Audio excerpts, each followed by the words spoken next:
Welcome into this edition of Broken Arrow Tiger Football, brought to you through ArrowVision, as just beyond the glass panes of us is an onslaught of rain here on the west side of the state, 62 and raining. And I think maybe a few decades ago for you and maybe just a decade ago for me, it'd be a great day to get outside and play. Yes, it'd be a great day to get outside I think and play. as adults now, we're glad to be on this side of the glass. These Yes. young men, however, are going to have to deal with the weather this evening.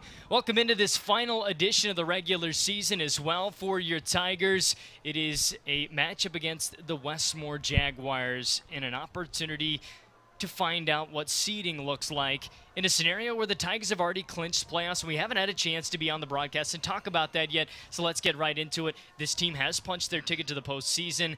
Season number 2 is how you like to describe it, but tonight is a focus in and of itself, and it's the first time you've had to deal with weather like this. You're going to see really the toughness of your football team, I think, this evening. Well, exactly. I mean, it's that time of the year. I mean, it's the fall time. It's November.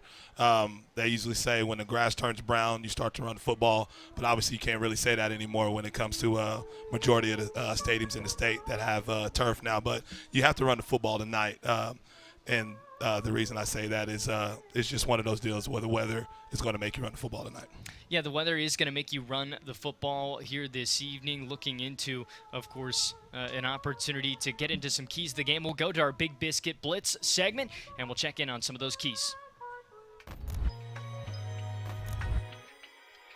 Hey Tiger fans, I'm Madison Dillman with ArrowVision, and we're standing outside of the Big Biscuit Broken Arrow located at Lynn Lane and the Broken Arrow Expressway to bring you this week's edition of the Big Biscuit Blitz, where the ArrowVision crew breaks down tonight's game in 60 seconds. Let's check it out.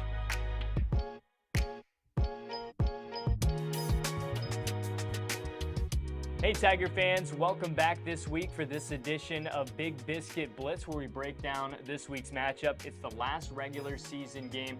Playoff implications are on the line. What are some big topics to focus in on what's going to be a really important matchup? The weather might not be great either. Yeah, I think the biggest topic and the only topic in my opinion is just win. It's a playoff game in our opinion right here, right now, and we want to get to the second season. Just win. Everybody needs to be on the same page. Coaches need to be on the same page. Players need to be on the same page. Offense, defense, special teams all need to play together and be one tonight. And if we do that, we should be victorious against Westmoore. It's a road game out west against Westmoore. Big playoff implications in what could be a pretty rainy and wet game. Make sure you tune in, of course, on ArrowVision. Let's dig into some great food here at the Big Biscuit.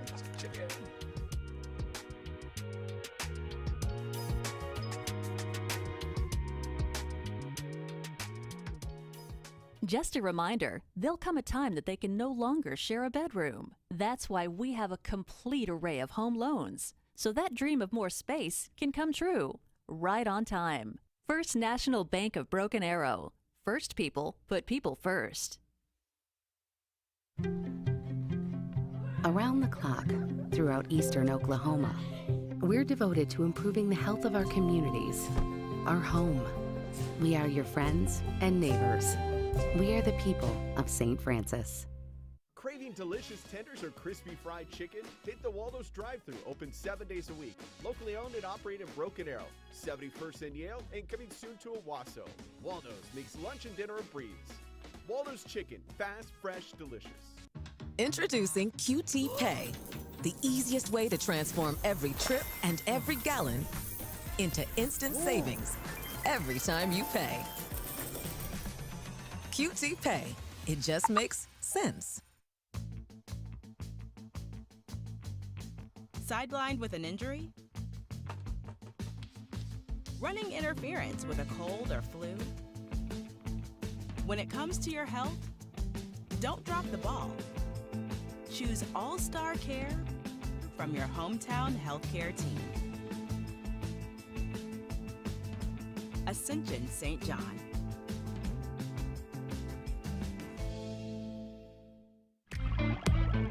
Shields is now open at the Woodland Hills Mall in Tulsa, and we can't thank you enough for the warm welcome. Whether you love the great outdoors, sports, or fashion, Shields has something for everyone. Our passionate and knowledgeable Shields experts are excited to welcome you to explore thousands of brands and premium products. From our golf simulator, service shop, archery lanes, and more, we're ready to get you fitted with the best gear for you. We can't wait to see you at Shields.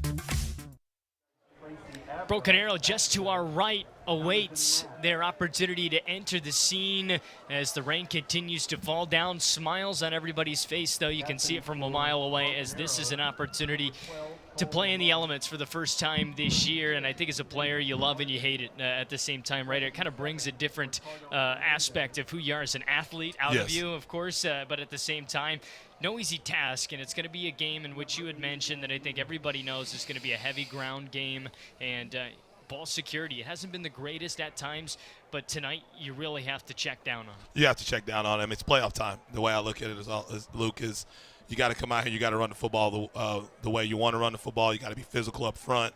That's just what playoff football is about. I know everybody wants to throw the football around during the season and everything, but when it comes to playoff time, whoever runs the football the best this time of the year usually is victorious. Again, we want to welcome you in, of course, to this edition of Broken Arrow Football. Myself, Luke Hamilton, alongside me, Maurice Wallace, and later on downstairs and in the elements, we will not only check in on Madison Dildine for updates, but we'll check in on her well-being as well. It's going to be chilly down there for her tonight, but certainly thankful for the work that she'll be doing all night long.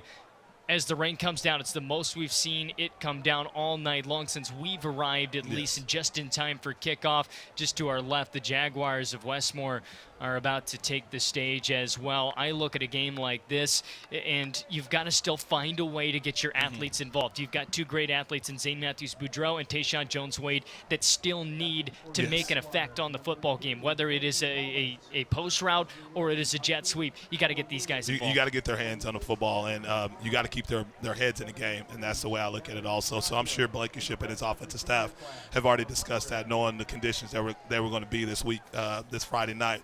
But also, I mean, it's a mindset. I mean, you can't think about the conditions tonight. It's one of those times that, you know, if you win, you're the better seed you are than if you lose. So, and it's also senior night. And no disrespect to Westmoore, but this is an opportunity for you to come out here and spoil somebody's senior night. But, yes, I mean, it is always a mindset, Luke. And, you know, you can't think about the rain. You can't think about the cold. Whoever doesn't think about that tonight and just plays football should be victorious.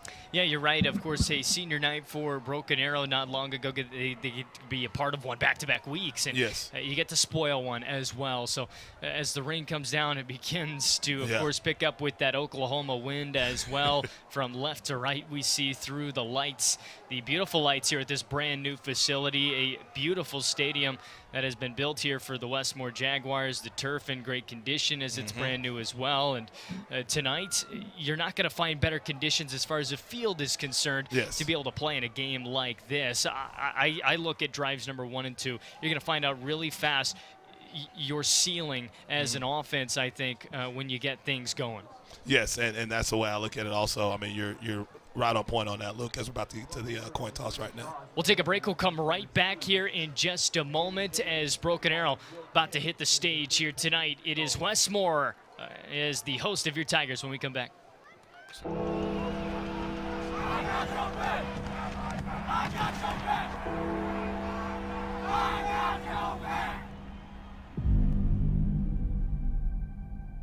The jungle, where the Tigers call home, known for their strength, power, and size. Born to hunt, born to protect, born to conquer. Ruler of their territory, a predator, untamable, the alpha.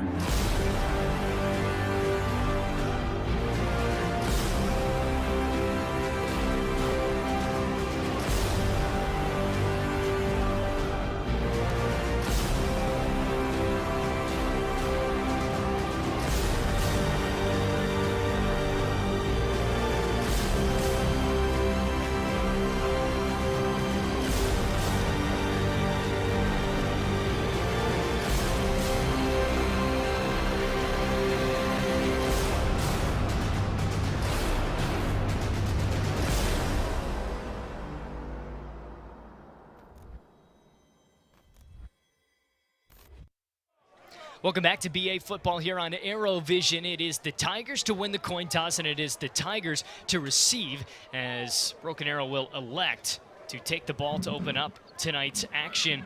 Maybe a little bit different of a choice than we have seen in the past, but with conditions like this, maybe trying to get those first points early and get some points often and see what you can do with that. And one thing, and that's exactly right. It's like we said off air, it's about the first couple of drives. But one thing I like to see is, our running backs not wearing sleeves, not wearing gloves, because in this type of a condition, you don't want that ball slipping out of your hand. Cowboy. So Cowboy and Zane Matthews-Bergeau is back to receive. But you don't want to wear sleeves and anything like this or gloves, because like I said, the ball will be slipping all over the place. Doubt. But we'll see. We get the ball first, so we'll see how they attack Westmoore's defense. I know they run a 3-front, so it'll be on our bigs on this first series and see how they come out and put that malice intent on these guys. Zane Matthews-Boudreau near side, back deep to return. Caden Lawless, far side, back deep to return. That is left and right in that order. As we're underway, the Jaguars on their senior night send it off. Returnable for Zane Matthews-Boudreau just past the 10-yard line. He's got a gap right up the middle. Zane Matthews-Boudreau working his way to the outside along the right, and he's gone. Yeah. It's number 18 again in the end zone in the first return touchdown off of an opening kickoff this year by the Tigers. And that hole opened up very cleanly for Zane to catch that right through the alley. And you got to hit it hard, and that's what I've been talking about all season long. They hit it hard. There's no flags on the play. So touchdown Tigers, great job by Zane Matthews-Boudreau. A massive gap up the middle for him to find. It was just about impossible not to find the gap for the young man. He does so and just maybe didn't get touched at all. Fingertips at most. Got a piece of him, and he's in the end zone for a 6-0 start. The first kick return for a touchdown this year for Broken Arrow comes in the last regular season game to open up the night. And that's big time. Big time is Nick Irvine with the kick. Irvine finishes off the drive, no problem. We'll keep it here we just were at a break, and no need to go anywhere. I'll take that. Massive gap opened up. Look, I get it. It's a tough night as far as the weather goes, but to me, I don't think the Jaguars were ready to play in this weather tonight. No. You got to come after it on special teams, and Broken Arrow, well, they made him pay for it. They made him pay for it, and then we talked about it in a preview the other day on the Big Biscuit Blitz.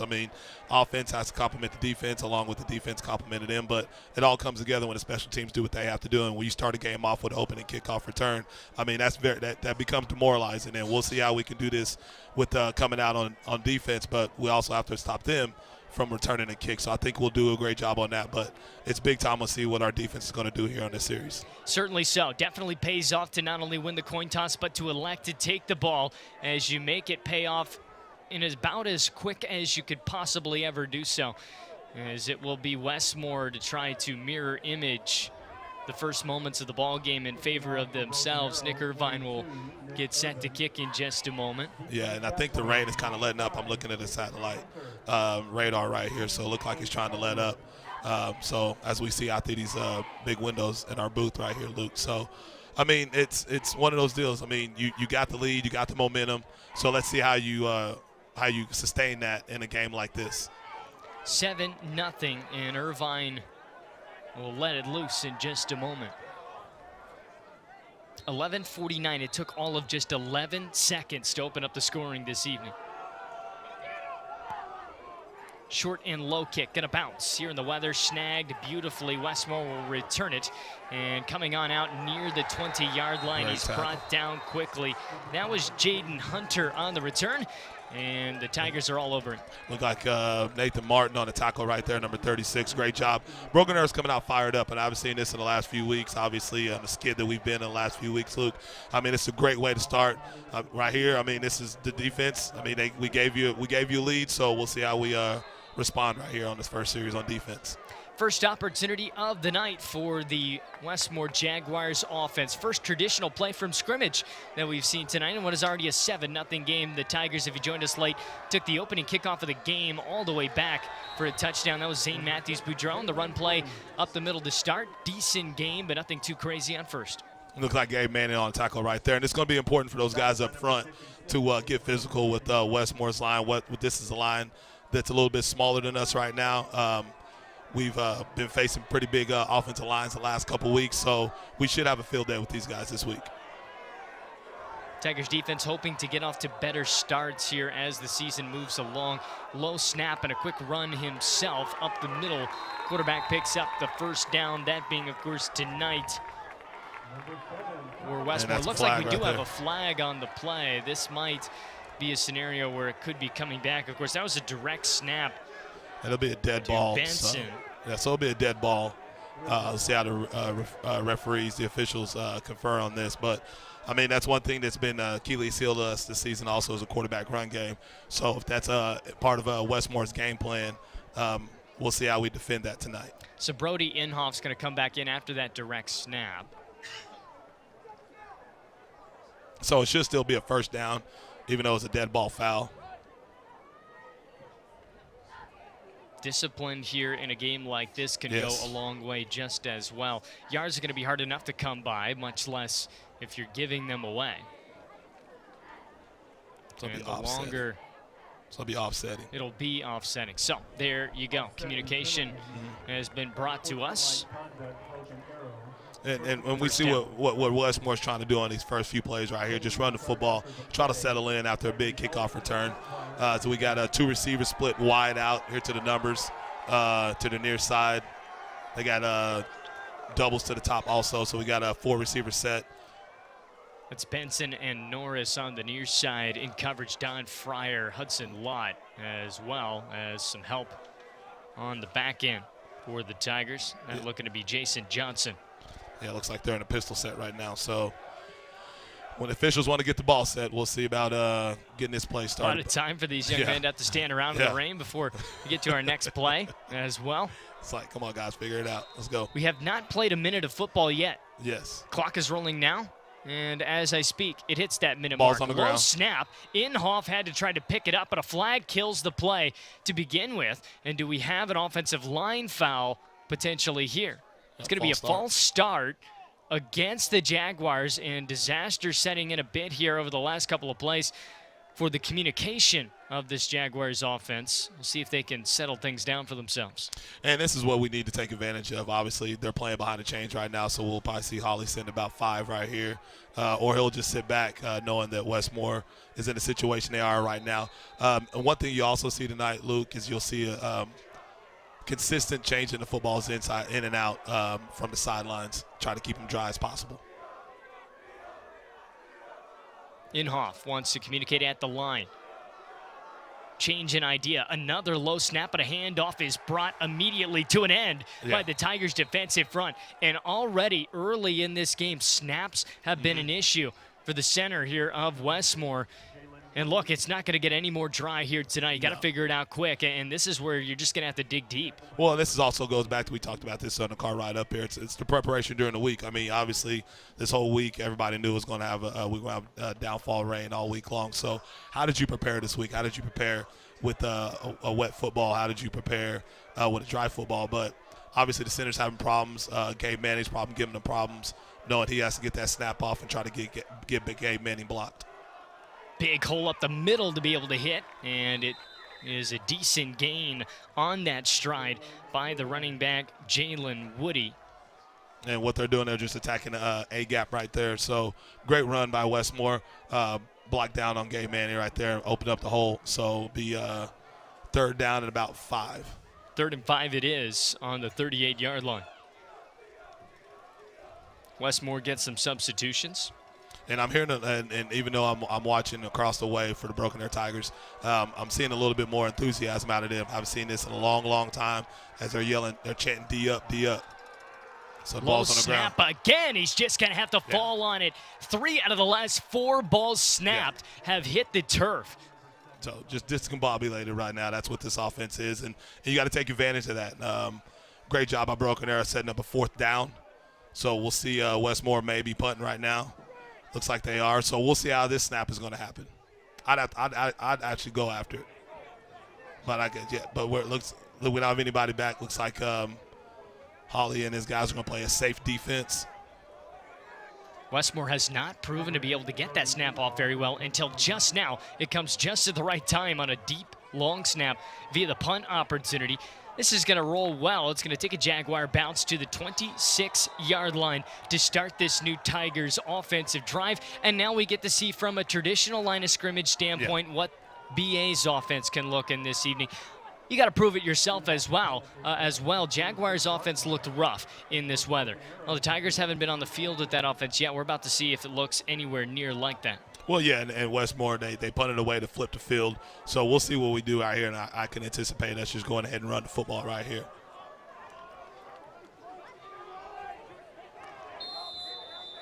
So here we go. Quickly, they want to work. A handoff. It's Roberson up the middle. Roberson's got space. A flag is on the play. Immediately, this one might be coming back despite what was nearly a 20-yard pickup, if not more. About 20 to 25 yards on the opening carry. Could be coming all the way back inside their own 15. Illegal formation. Illegal formation, so never mind. It'll just come back a little bit more. And I like that play call. I mean, it's a quick hit play right there. No zone, no power. I mean, it's just right up the gut, A-gap power right there. So great job, our offense. But, I mean, you can't go in with a illegal formation like that. I mean, now you're playing behind the chains. So, obviously, we'll probably still end up running the football as Cowboy comes in. We got an empty backfield. First and 15, 21-yard line the drive will begin on. That space, however, was certainly created quickly by this BA offensive front. So, Westmoore, I think they know what they're in for here in the run game if they're not careful. This one being a quick pitch out wide, a ton of space to move on ahead, and a perfect run picks up the first and more. About a 20-yard pickup for Octavian Roberson on first down. And obviously they had a Cowboy in the slot over there, and they switched him in and out real quick. Pop pass to Octavian right there. Got on the edge, and we should be able to get him all night on the edge if possible. Looks like we got another flag on the play. Another flag here. Two of them on the ground. And again, BA wants to move quickly. That's very evident and apparent right now, but it's causing them issues as far as formations go here. Got false start right here. So it's just settling in. I mean, the bigs up front got to settle in. So we'll see what we got here. Once again, playing behind the chains, but so far so good. Confident that we'll come back and get another 10, 15-yard gain right here on the next couple plays. Well, you have time to think a little bit here and try to use that offensive front. Quick snap here. Rather, it should be encroachment, if not for sure offside, and it's going to march ahead, the Tigers, to gain back what has been a little bit of a pawn-for-pawn chess matchup here as of late. Sacrificing a couple of the lowmen here. And good situational ball right there. I mean, you got the first down, got backed up some yardage. You go with a hard count, got him catching, caught him slipping. Handoff Roberson, a very patient running back, and it might pay off in a game like this as he moves on ahead. That pile still going right now towards the first down marker, as it's going to be for about 9 yards. You've got really three different types of running backs here in this system, right? They're going to all get a lot of use. You got Sango, you've got Lawless, and you've got Roberson. Roberson's a patient running back compared to hitting that hole really hard at times. In a game like this with the weather like it is, might pay off for him being one of the more prominent carriers here. Satemba's going to want to get rid of it. He does so deep into the secondary. No Jaguar was able to get there in time, but the closest was at least 2, if not 3, Westmoore secondary players compared to any receiver, and just a miscommunication. It was just a miscommunication. I think it was a good play call, but obviously the miscommunication between Timba and his guys and the receivers right there. But Cowboys back in. I say you still run the football. Obviously, you've done a great job on the ground, so continue to pound the football, make this a short game. Let's get in and out and get back home, back to Broken Arrow. Do we have them marching on back 5 yards? It looks like there was some kind of penalty. It's going to stay second down.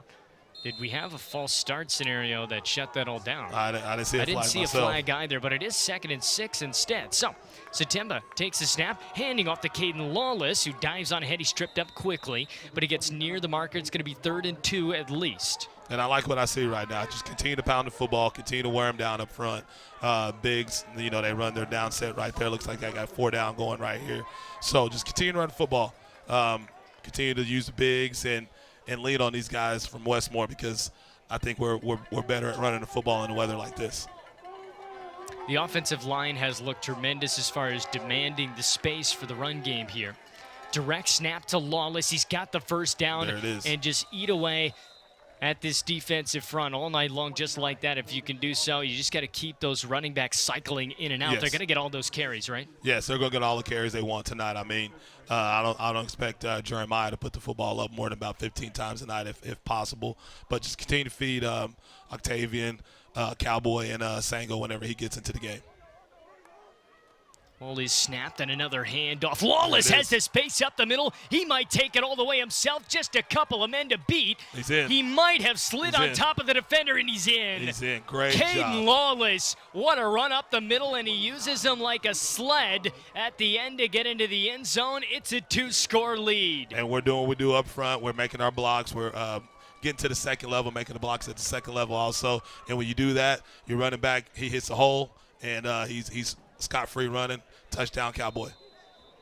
Caden Lawless and Zane Matthews-Boudreau, the two Tigers to get into the end zone so far, and their runs looked about the same distance. Zane Matthews-Boudreau returning the opening kickoff for a touchdown and a run up the middle for Cowboy. Gets it done. It's a 14-0 lead. We'll take a break, come back. Westmoore getting pressed on their senior night here tonight. We'll be back on ArrowVision. Craving delicious tenders or crispy fried chicken? Hit the Waldo's drive-thru, open 7 days a week. Locally owned and operated in Broken Arrow, 71st and Yale, and coming soon to Owasso. Waldo's makes lunch and dinner a breeze. Waldo's Chicken, fast, fresh, delicious. Introducing QT Pay, the easiest way to transform every trip and every gallon into instant savings every time you pay. QT Pay, it just makes sense. Around the clock, throughout eastern Oklahoma, we're devoted to improving the health of our communities, our home. We are your friends and neighbors. We are the people of St. Francis. Welcome back. Broken Arrow Tiger football on ArrowVision. It is a 14-0 start, and this Broken Arrow Tigers defense is about to get their second stint of the day underway. A lot of bad snaps out of the gate for Westmoore. We'll send it down to Madison, who has more on this early defensive look for the Tigers. Yeah, guys, Coach Hawley was congratulating his guys on two. Look out really here. Big. Our apologies. It is an onside kick, and it is a recovery for Broken Arrow. They wanted the ball back, and it looks like they may have gotten it. Was it 10 yards is the question. It looks like it had no problem getting that far, and it will be Tiger football. Kobe Crosby with the recovery right there on the onside. So we'll stand by later on to talk about the defense, Madison, as the offense will come right back on out to get some work again. As Josh Blankenship and company, they want what is an opportunity to bury this game early if they can. Handoff at the middle. It's going to be Roberson to tiptoe his way. At least 9 yards is what it looked like. They're going to keep him short, rather, from the dive attempt. It's going to be about 7 total on first. And I like the way we're starting fast right here. I mean, obviously you're taking advantage of the miscues from Westmoore. So let's continue to take it. I think we've done a great job of just starting fast. Westmore's, they're reeling right now, so let's continue to jump on them. Satemba wants to get rid of the football deep. He has a man downfield, and it is just loose and hitting the turf. It looked to be Zane Matthews-Boudreau as the target on that opportunity over the middle. He had him, just tough to hang on to the football on a day like this. And Westmoore their DBs did a great job of staying in phase, going foot for foot with Zane Matthews-Boudreau, and they broke that pass up. So great defense by them, great look by Satemba, but they did a great job of staying in phase and defending that pass. So that will set up 3rd down and 4 instead. Of course, 2nd down and short. We've seen head coach Josh Blankenship want to go to the air. Take that shot. You can do so. And when it's 2nd down and short, a little bit more room to manage to take that risk. A handoff to Roberson here. Bounces inside and maybe made the move he needed to get that 1st down. It is almost 6 yards on the pickup. Yeah, we're doing a great job of eating right there, mashing him down. They brought John Broll in. He washed him down right there. Great kick-out block by Nick Irvine right there. So another 1st down for the Broken Arrow Tigers. In plus territory.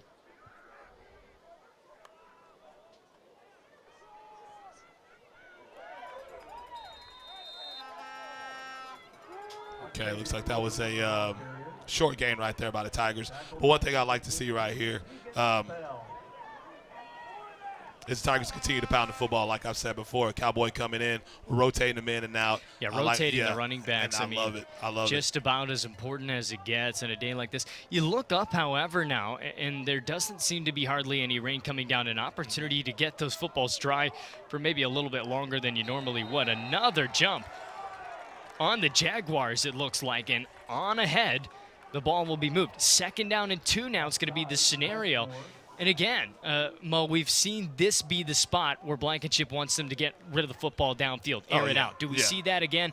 You've gone to the well twice in that scenario. I think Westmoore might be looking for that to be a possibility, especially with the ball being a little bit slick. This is about the area where you can maybe, with Satemba from his arm tonight, get it to the end zone, no problem. Oh, yes. I mean, it's 2nd down. You know, you got the downs to make the play right here. So you can take a shot right here. So I got Tayshawn down here one-on-one with their corner. So looks like they're going to hand it off to Cowboy. Cowboy's going to get that carry and the 1st down. The pile continues to be pushed. And I'll tell you what, early in this football game, this might as well be USA International Rugby with what this offensive line has been able to do. The scrum has been pushed, and it's been pushed for at least 6 or 7 yards on multiple occasions. And we're being physical, and I think that's one thing that we have not seen from this ball club in the last 3 weeks is just being physical at the point of attack. And I think a game like this with the weather that's happening right down here in Westmoore, you want to establish the line of scrimmage, and that's what we've done so far in the 1st quarter. Might take a shot right Motion here, far side, but a flag and possibly early movement on the Tigers. Do we have that? As the case it is. So a false start, 1st and 10 turns into 1st and 15. Ball goes to the 19-yard line to begin this fresh set of downs. And it looks like they're going to change their formation right here. Nick Irvine's coming out. Looks like John Brohl II is coming in. So I think they'll continue to run the football right here. Don't be surprised if they have a little tight end screen going down as Robeson looks like he might be going into the slot as they're looking for the play from the sideline. We got Garcia in the slot along with Tayshawn down here at the near side. Octavian up top along with Zane Matthews-Boudreau. Another pop pass coming with a fake. It's going to be a quick screen pass up the middle and a quick dive. Flag is around where Satemba got rid of that football. Do we have a late hit on the quarterback? That's typically what you see when that flag comes down around the quarterback way away from the play. It is going to be a roughing the passer penalty. So marching on ahead, the Tigers taking advantage of a ton of penalty yards already in the game. And when you got a 14-0 lead, you'll take it all day long with ease. All type of miscues. I mean, you could open the kickoff return down. They obviously get the ball back because you had miscues on the snaps. We get a big run for a touchdown from Cowboy. We come back with a surprise onside, and now once again the penalties are hurting Westmoore right now, but we're taking advantage of that. And this is flawless football so far in the 1st quarter with 3 minutes left. 1st and goal now. New opportunity in short field for the Tigers to open up their playbook. Do they continue to try to drive the football down the middle? And I think you do. I mean, I know the receivers want to get in action, all this and all that, but you can get them in actions with jet sweeps and everything, but I think you need to take care of the football and just continue to run it. Box is stacked up, but Roberson doesn't care, and neither does the offensive line, standing up and storming in a touchdown. Right there. Octavian Roberson, the 3rd different Tiger to get into the end zone just as fast as the 1st quarter started, seemingly. A flag after the touchdown, might have been some words exchanged, but it's going to be a 20-0 scoreline. Well, and this is one thing we have to stop. I mean, I know Octavian put his shoulder down and put it into that free safety right there to get into the end zone. Touchdown's good. Personal foul. It's going to be offsetting, so personal unsportsmanlike fouls on both sides of the play. No, I think that's just going to be on us, personal foul. So it's a personal foul, unsportsmanlike conduct on us. So maybe some words was said from Octavian, and that's something you just don't like to see. I mean, I know there's emotions in the game, but the way I look at it is this: you got to be that type of a football player. Business is business. You're in the end zone. This is the type of game you're dominating. So just take care of business. Be a Barry Sanders. Give the football to the referee and go on your merry way. Extra point upcoming. 3-score lead in the ball game. I have to go back maybe in our memory bank to recall the last time the Tigers had a 3-score lead. This might be the first 3-score lead of the season. It's been dominant early I think so. in this football game. Irvine's going to send this one up. No problem. 21-0. That sends us to break, and we still got plenty of time left here in our first frame. It's the first quarter. You're watching Tiger Football on ArrowVision. Introducing QT Pay, the easiest way to transform every trip and every gallon into instant savings every time you pay. QT Pay. It just makes sense. While you are teaching someone special the nuances of keeping the wheel steady, we can provide you means for you to maintain financial equilibrium. First National Bank of Broken Arrow. First people put people first. Around the clock, throughout eastern Oklahoma, we're devoted to improving the health of our communities, our home. We are your friends and neighbors. We are the people of St. Francis. Welcome back, Tiger Football on ArrowVision. 21-0.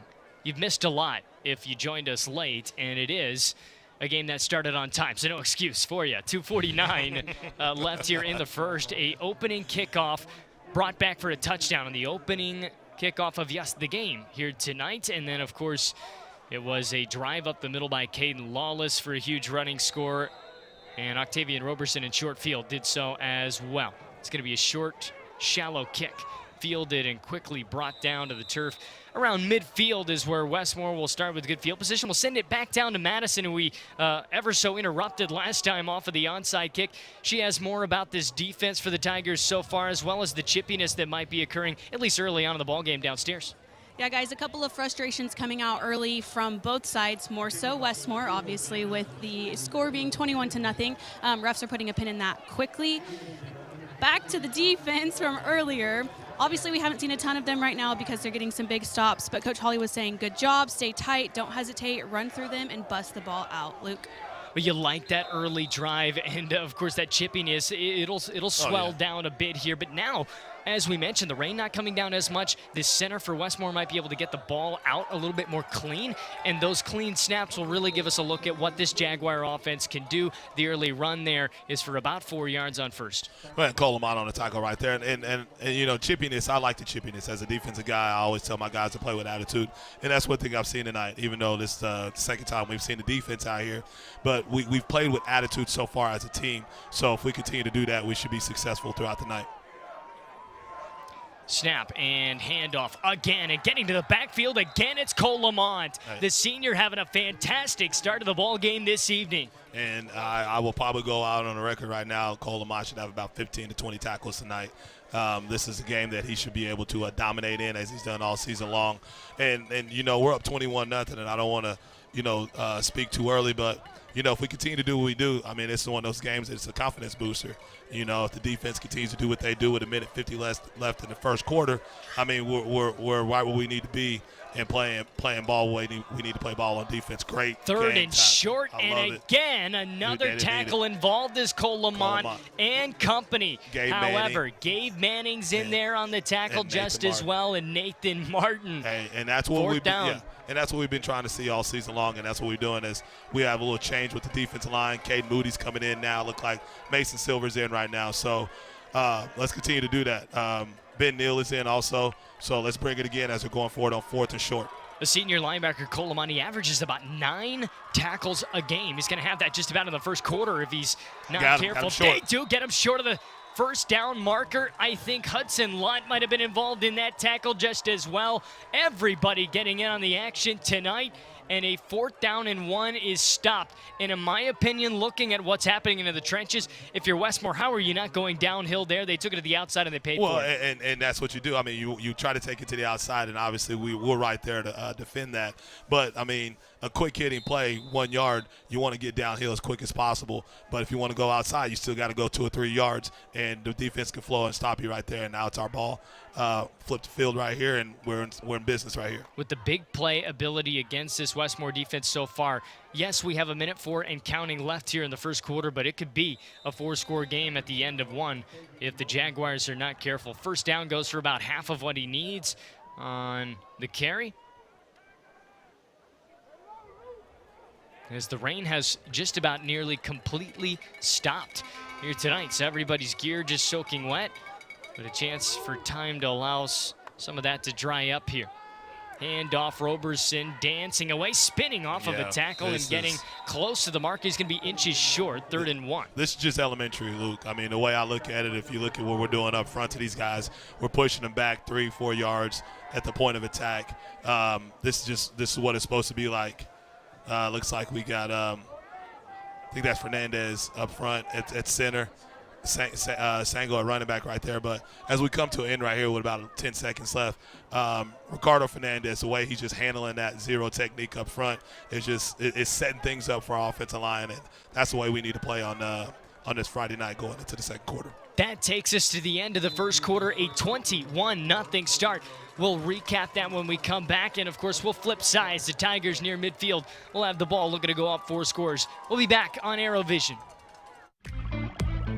Shields is now open at the Woodland Hills Mall in Tulsa, and we can't thank you enough for the warm welcome. Whether you love the great outdoors, sports, or fashion, Shields has something for everyone. Our passionate and knowledgeable Shields experts are excited to welcome you to explore thousands of brands and premium products. From our golf simulator, service shop, archery lanes, and more, we're ready to get you fitted with the best gear for you. We can't wait to see you at Shields. Sidelined with an injury? Running interference with a cold or flu? When it comes to your health, don't drop the ball. Choose All-Star Care from your hometown healthcare team. Ascension St. John.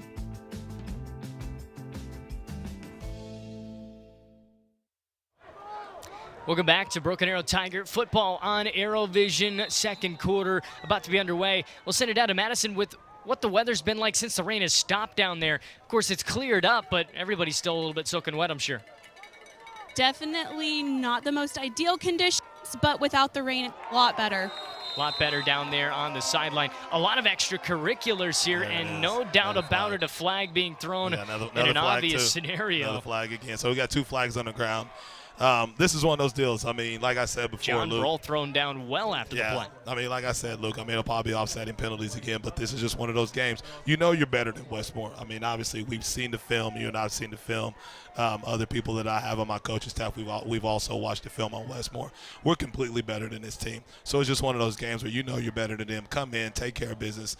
Let's get out of here. Let's go back home and get ready for our first-round playoff game on the road next week. I mean, we don't need none of this ticky-tacky stuff. I mean, show what Broken Arrow football is about. Show what we're about to do next week and just come in and take care of business. It is a game where you do have guaranteed your spot in the playoffs regardless of the result tonight. So health of your starting players and really everybody in your depth just as well is going to be a priority, not just something you think about in the back of your mind, but hey, you do have a guaranteed game next week. This one, might be 5th or 6th seed. You want to get a win to continue to have success in your program, but got to keep everybody healthy and stay away from the extracurriculars. Yeah, you do, and obviously that was a personal foul, unsportsmanlike conduct on both of them, on Westmoore. So that was 2 penalties in a row by them. But so it's a 30-yard penalty. But here it is right here. Sang goes back in. Go ahead, take control of this right here and get this ball back in the end zone. Get a 4-touchdown lead. Corey Sango, the freshman, entering for what should be his second true carry here. Sango just off to the left. Satem is going to get rid of the football. This one swatted up into the air. It's going to hit the turf. Batted down very quickly there by Vidal Ortiz. And we were running a hitch at the top right there. I mean, they were playing off, so obviously that's a conversion route right there. So obviously if they were playing tight, we go fade route on them, which we call the 9 route. But if they're playing off right there, Luke, you just hitch it up, try to make a move. But obviously their defensive lineman came in, got his hands up, batted the ball down. Satemba, screen pass out wide. Tayshawn Jones-Wade is going to have to try to avoid traffic. Can't do so as it is. So going to be a great stop on the outside. That's a great open field tackle by number 2 right there. I mean, he triggered, seen the arms, seen the shoulders get flat as Satemba. Tayshawn caught the football. He just triggered, came downhill, made a great stop. 3rd down and 13. So Caden Lawless, the running back, is in. Really first scenario where the Tigers have been forced to throw the football, you might say, in this spot. Okay, we got 3 receivers at the top. Watch Garcia hit the seam right here. as there looks like they're going to change the play. Looks like we got third down and about 13. Just 9 seconds left on the play clock. Still a little bit of time. Snap here in September. He'll roll out and get to some space. Looking to throw, does so on the run. It is caught, but it's not going to be anywhere near the first down marker. Got back to the original line of scrimmage and a little bit more past that. Got a little 4-yard gain right there. So, I mean, obviously we're going to go for it right here. It's 4-down territory. You're in control of the football game. It's right now you could turn this into a field position game. Obviously, you're up by 3 scores, so why not go for it right here? You're in control of the football game, so let's go ahead and get a first down on this 4th down. So Nick Irvine is out there, but he's not out there to do the kicking duties as he'll be in the tight end spot. Empty set. Empty set, September. Wanted to check there in the pre-snap. More information, and now moving on back is Irvine. September looking to his left sharply, throwing this one. It is caught over the middle by Garcia. He's into the end zone, a touchdown. Great job by Garcia, the Jaden senior. Garcia. See, it's a new attitude I'm seeing tonight, and I understand we're playing a team that we're way better than, but this is what you have to do when you know you're better than teams like Westmoore. You got to come in. You got to be the most physical one, and that's 6 points for us for Broken Arrow. Great job by Garcia for that touchdown. So nobody in black and gray tonight has been able to stop this offense from getting into the end zone. 3 true tries from scrimmage and 3 scores, including the opening kickoff for a touchdown. It's about to be a 28-0 lead, barring the extra point from Nick Irvine.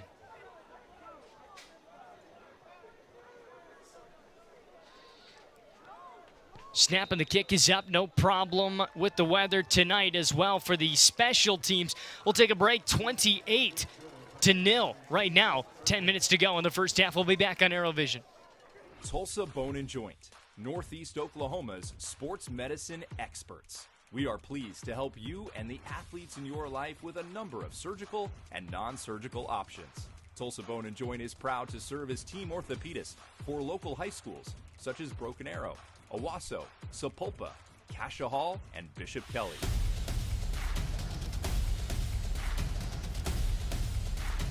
Tulsa Bone and Joint, moving life forward.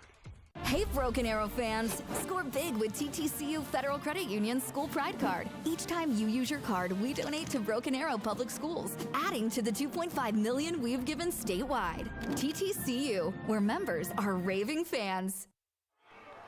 We're back on ArrowVision, 40-yard line. The ball gets placed by Irvine for the upcoming kick. It's a 28-0 start to the ball game. And I love it. About as fast and quick and effective of a game we've seen out of the Tigers this year. Certainly the largest lead of the campaign this year as well.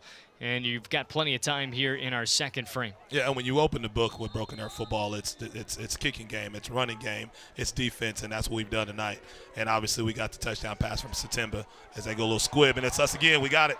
We got it. Bounced off of the front man for Westmoore and popping onto it. The Tigers have 3 tremendous special teams plays today. A traditional onside kick, a bullet of a kick off of a body recovered, and a touchdown themselves on a kick return. Tonight is a night of special teams. I love it. And that's what we've been talking about the last few weeks, and that's what's been missing with Broken Arrow football is complementary football. Offense, defense, special teams, and we've showed up tonight.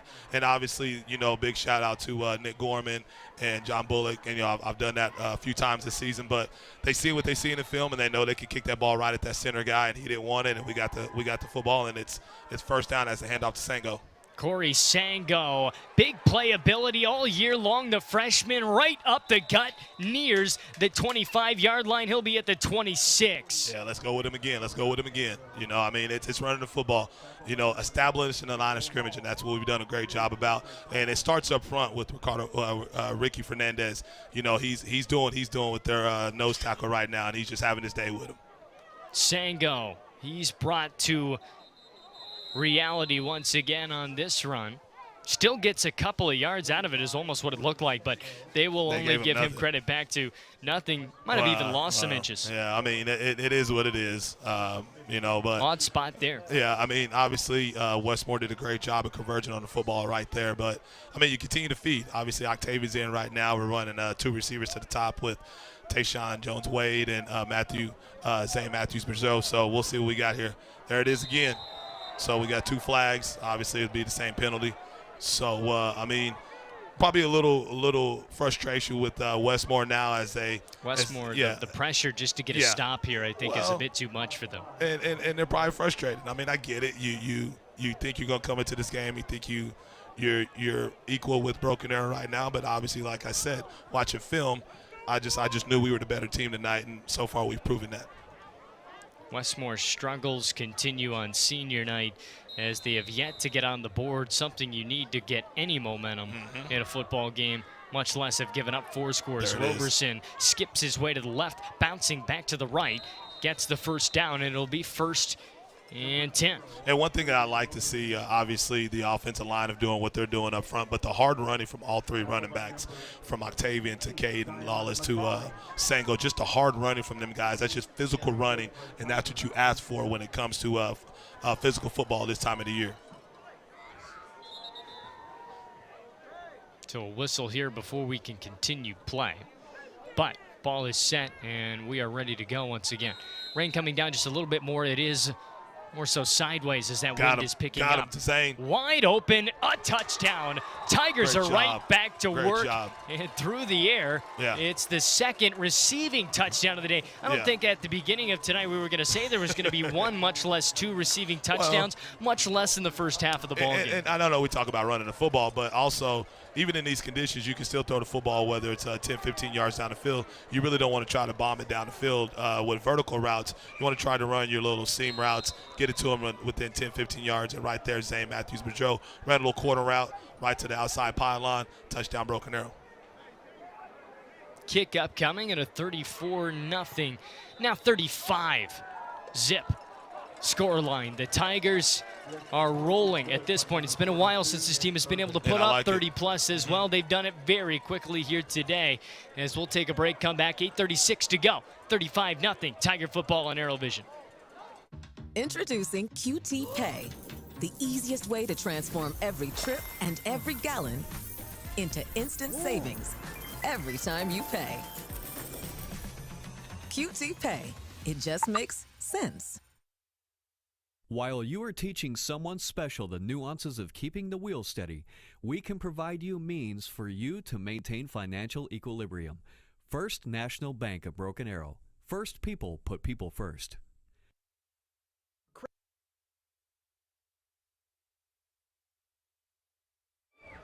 8:36 left tonight.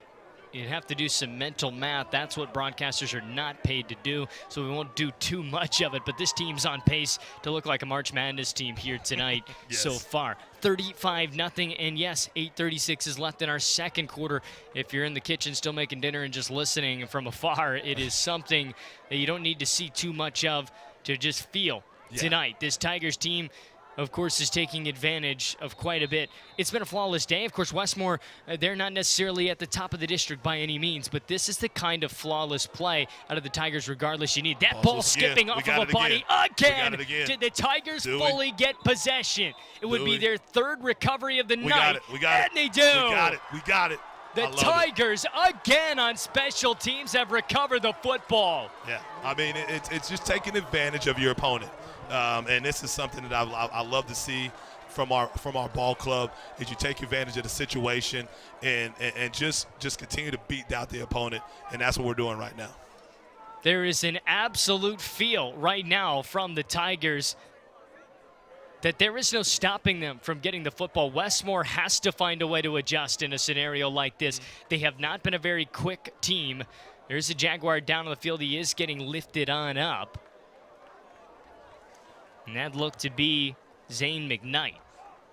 So, you know, and you take advantage of the conditions. I mean, obviously, like I said, you got a fast start. You caught him with a surprise onside. You caught him again with an onside right at the center of the kick return formation, and you come back again. So you're taking advantage of the situation, taking advantage of the conditions, because I'm gonna tell you right now, Luke, Westmoore doesn't want to play tonight, which is it's not taking anything away from Broken Arrow. Broken Arrow just sat up there and they just imposed their will so far into this game. We talked about we're gonna learn the toughness of football teams on nights like this. The Tigers, it hasn't fazed them a bit. And a run up the middle by Lawless shows that just as well, picking up half of what they need on first. And it's about the mindset, like I said earlier. You know, you want to come out. You know the conditions are cold. You know the conditions are wet. Wet team doesn't think about that and just goes out there and plays football. Satemba and the offense want to work quickly. And there's a powerful play in response into the backfield by LaCroix.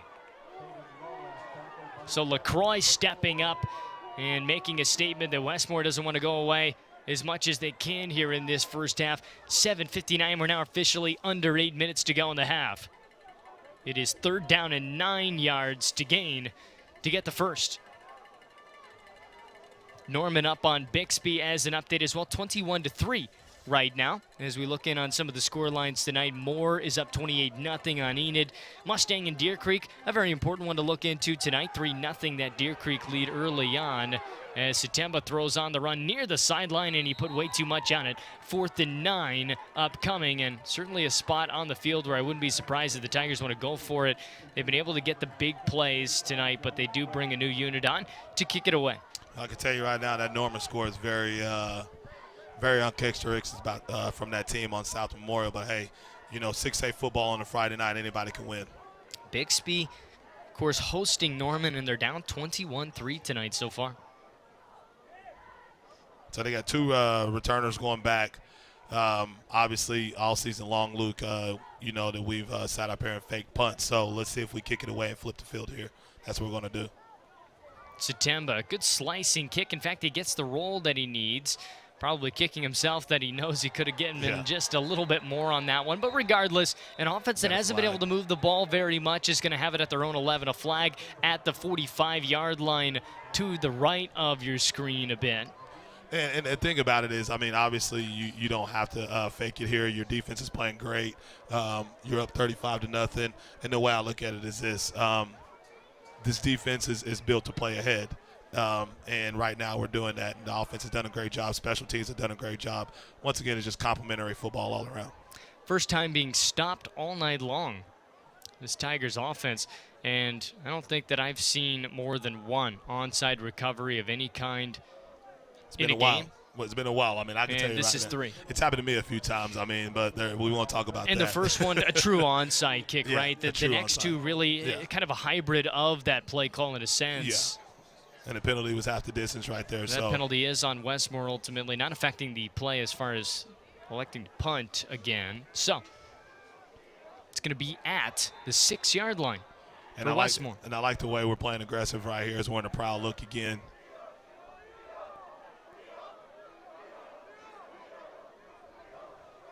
Pressure on the quarterback. He'll have to get away from pressure. And a perfect throw on time and on the money. It is a first down. So Brody Inhofe and the offense get their biggest play of the day. And that, I mean, he just got out of pressure. Seeing pressure coming from the backside, seeing pressure coming up the middle. Had a great play, rolled out to his left. Made a great throw for a first down for Westmoore. Inhofe wanting to work relatively quickly here. Has the communication at his line. Running back in the shotgun just as well with him. Handoff up the middle, tripped up at the line, and a gain of about 2 at best. And there he is again. There he is again right there. So it looks like that was Cole Lamont on the tackle right there. So Cole Lamont and Nick Miles on the tackle. Nick Miles on the tackle as well, yes. But once again, your dude is in on the play, and he's going to be in on the play all night long. And when you're... 2nd down and 8, 25-yard line. Ball sits, wanting to get rid of it quickly. He does so, and jumping on ahead and risking it just a bit there was the likes of Nick Miles, and it didn't pay off. First down. Well, he read it, and he just missed it. He missed it. I mean, he was there right there, and the ball got to the receiver right before he could make a play.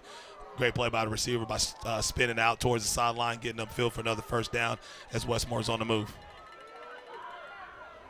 Inhofe can't get rid of it quickly this time, but does throw and find a man downfield. No pressure, true pressure on Inhofe here is allowing him to show up a bit.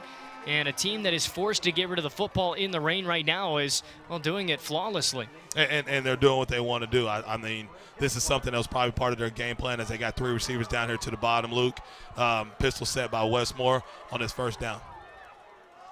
There's a handoff and a great stop Yeah, it's again. Dagan McCluskey. There's Dagan McCluskey on the tackle. So another great job by McCluskey, who's been pretty good this season. I'm not going to lie, pretty good ball player right here for this season for Broken Arrow. So great tackle going in on the outside and sets up second down and long.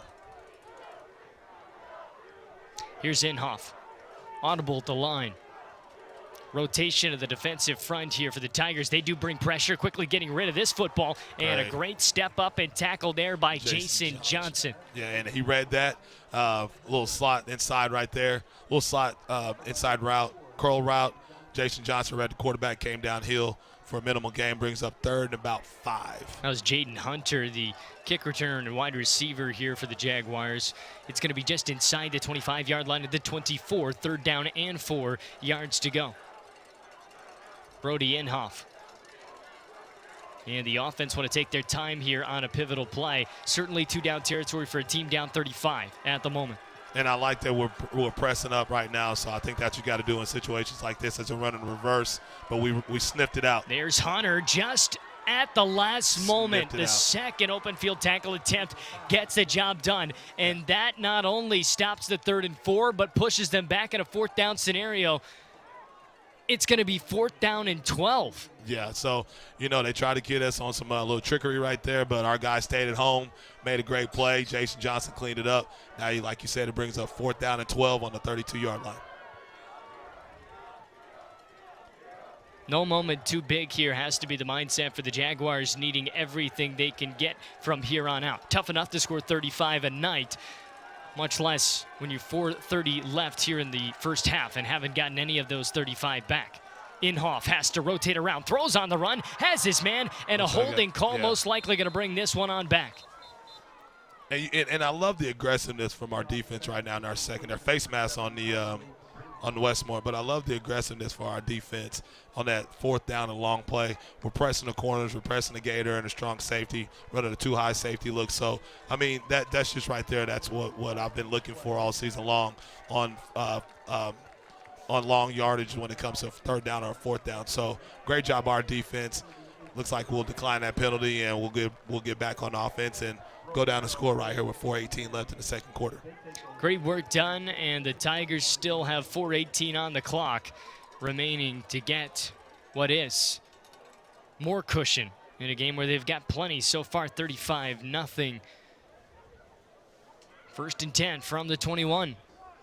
So Satemba and the offense were stopped for the first time on the night last round after picking up what was their 3rd kick recovery off of kickoffs of the night. Handoff. Roberson using space outside, bouncing there it is. Away and getting off of tacklers and continuing the run. Roberson, 8-yard pickup, should have maybe been 2 or 3. Hey, and that's a first down right there. Once again, just great physical running by our backs tonight. I mean, obviously they got a shot at the physical juice tonight, and they've done a great job. So if we continue to run like that, do what we got to do. Obviously, if we continue to stay ahead right here, we'll be able to play everybody tonight. Clock continuing to roll. Obviously, the Tigers want to take this down as much as they can and get to the locker room with more points. Snap here. A lot of pressure on this run play, but still picking up yards in the face of it is Roberson on the carry. So 2nd down and manageable here for Broken Arrow. This beautiful football right here, Luke. I mean, great defense being played. Running the football is what Broken Arrow Tigers are about. Roberson to the outside, gets dragged by his collar almost, is what it seemed. Jersey ultimately at the last moment to keep him from gaining that edge. 3rd down now. Looks like he probably lost a yard right there. 3rd and 5 is what it might be here in just a moment. They might keep it at 3rd and 4. Yeah. But here's some adversity for the offense here for the first time. Back-to-back drives. I'm sure we'll be successful right here as we got Keaton Johnson and Zane right here down to the near side. Quick throw outside, and there's Zane Matthews-Boudreau picking up the first, no problem. Thrown out aggressively there, but that's a great pass and a great play call. Nobody's going to catch that football but Zane Matthews-Boudreau. If it's dropped, it's not dangerous, and you pick up the first. Man, I noticed that was Keaton. Obviously, that was Garcia that was in the slot right there. So my apologies to his family that's watching. That was Garcia to the slot right there. So they got Garcia at the slot at the top. Tayshawn Jones-Wade at the top also. Looks like Ortiz was coming off of the edge there, so Satemba rolls out away from that pressure and has Garcia. Garcia picks up the first. Already a touchdown reception today and another good pick up there. Garcia's having a career night, the senior right here. Obviously, he does want his season in. I know we're guaranteed the playoff spot, but like I said, I mean, you win this ball game, you're in the 5th seed, and obviously your positioning is better than what you want if you lose it. Looks like we have... Looks like a whistle before play started. They got timeout.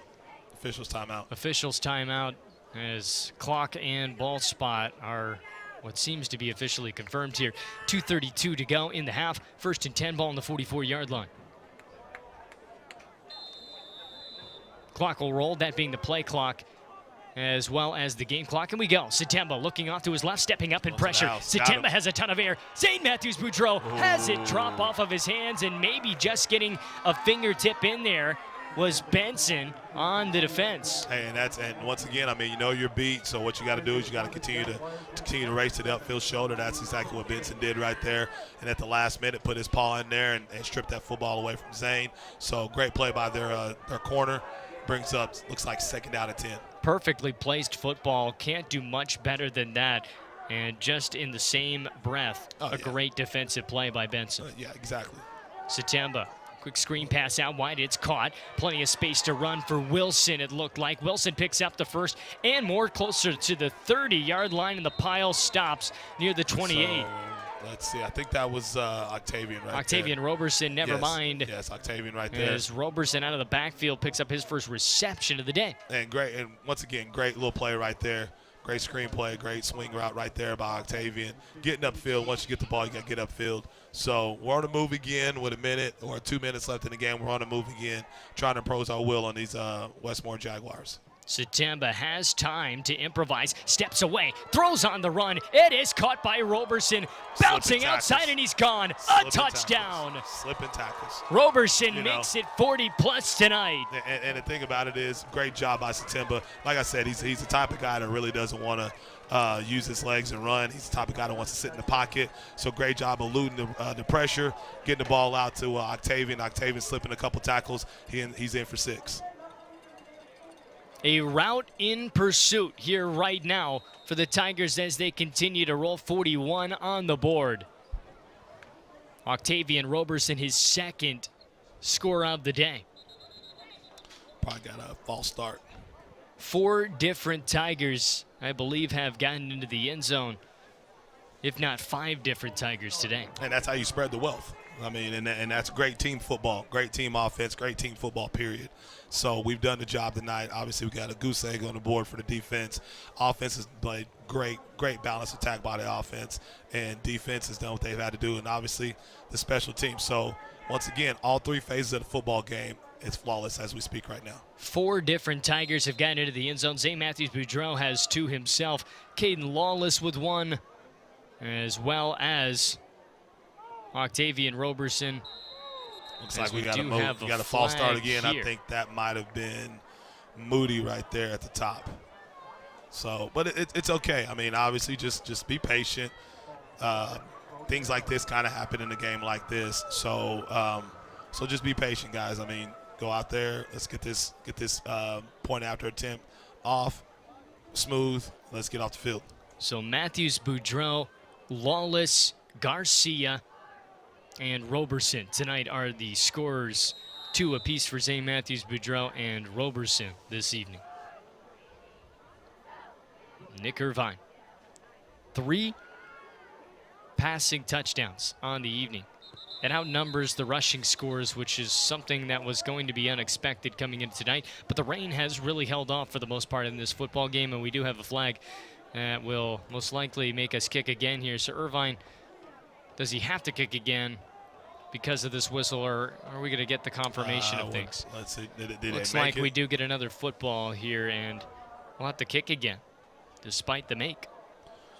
Well, we've seen craziness on special teams with surprise onside, kicking it straight to the center guy on their kickoff return and getting another one. I mean, now we've seen 3 or 4 penalties in a row on a PAT. So, I mean, you've seen it all tonight when it comes to special teams. Kick. Good this time is what it looks like. No effort there out of Westmoore on the PAT. It seemed, well, they got a lot to do as far as saving their energy for. We'll be back to wrap up what is this first half. Broken Arrow Tiger football on ArrowVision. Sidelined with an injury?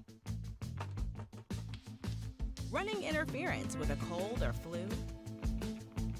When it comes to your health, don't drop the ball. Choose All-Star Care from your hometown healthcare team. Ascension St. John.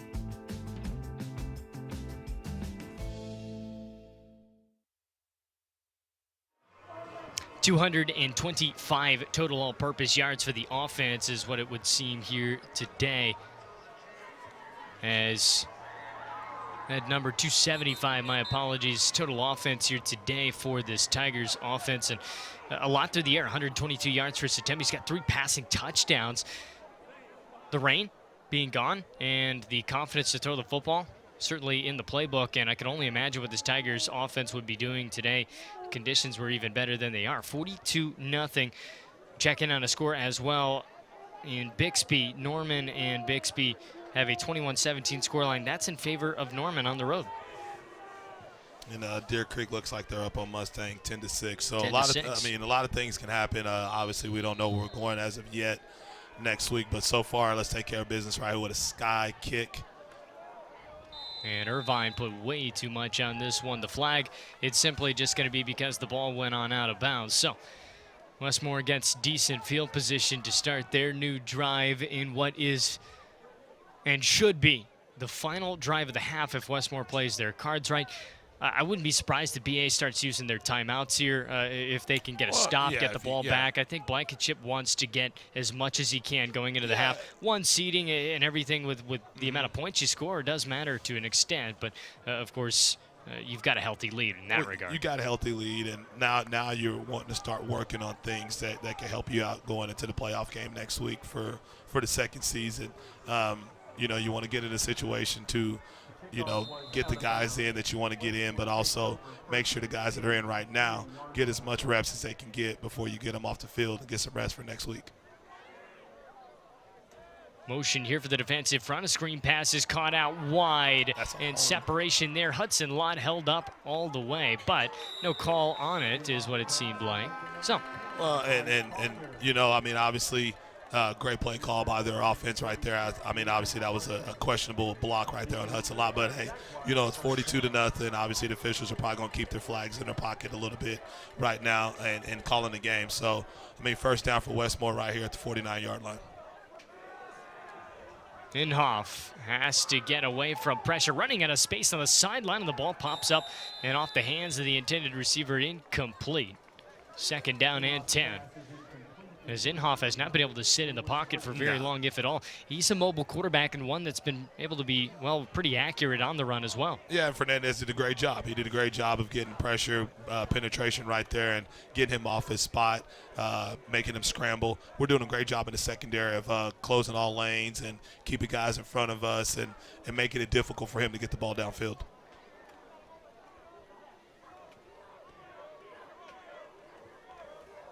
We got rocky coverage right here. Inhofe can't get away, and he's sacked. The first sack of the day, and Coleman, who else? And great job. Once again, like I said, I mean, he could be on pace to possibly get about 15, 20 tonight. But also, I mean, Coleman, I mean, he's a dude on the defense. You want to get him active. He's obviously all season long. He's not came off the field. He's battled injuries all year long. So, I mean, I can't speak so much more positive about this guy because, I mean, he just exudes excellence when it comes to this defense.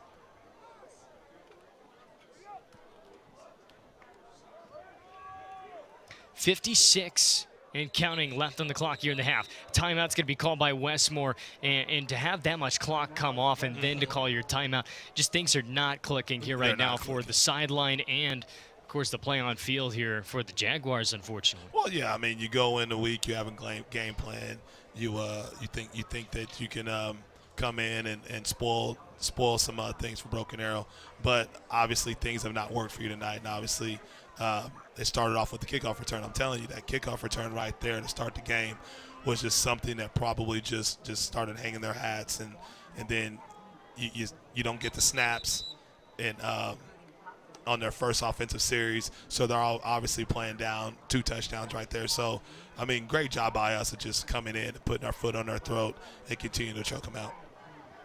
So this timeout will be wrapping up in just about 10 seconds or so. Back out onto the field are the Tigers ready to go, as Westmoore uses all of those 10 seconds in communication here. You see the staff and Coach White making sure that this is a flawless drive as much as it can be. You don't want to put up a goose egg in the first half, and that's what the pace is right now. Exactly. And one thing I can say, once again, Luke, I've said it a couple times tonight, that sideline is very energetic, and we have not seen that sideline energetic like that all season long. So great job by those guys sitting on the sideline, pumping energy into our guys onto the field. Here's Inhofe. Most time he's had to get rid of the football and nobody in the vicinity, as Inhofe might have thought, I don't know what to do with this now that I've got all this time in the pocket settled down. He just airmailed that one, unfortunately, way out of reach, and not sure if that was a route issue or Inhofe thought he saw something, but it's incomplete here. 4th and 18. And did a great job, Colby Crosby, coming over, taking that deep route, putting the top on it, because you don't want to blow the top off right now. So they're doing a great job of keeping everything in front of them, something we haven't seen the last few weeks.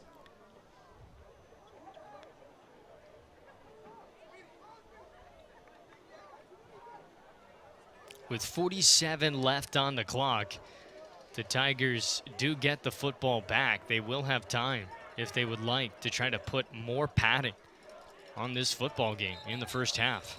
Another timeout. That would potentially, I believe, be just one remaining left here for Westmoore. I mean, why not? Might as well use them. I mean, once again, we've just imposed our will, and we're doing everything we can. Now, you know, you just don't want to let them score right here.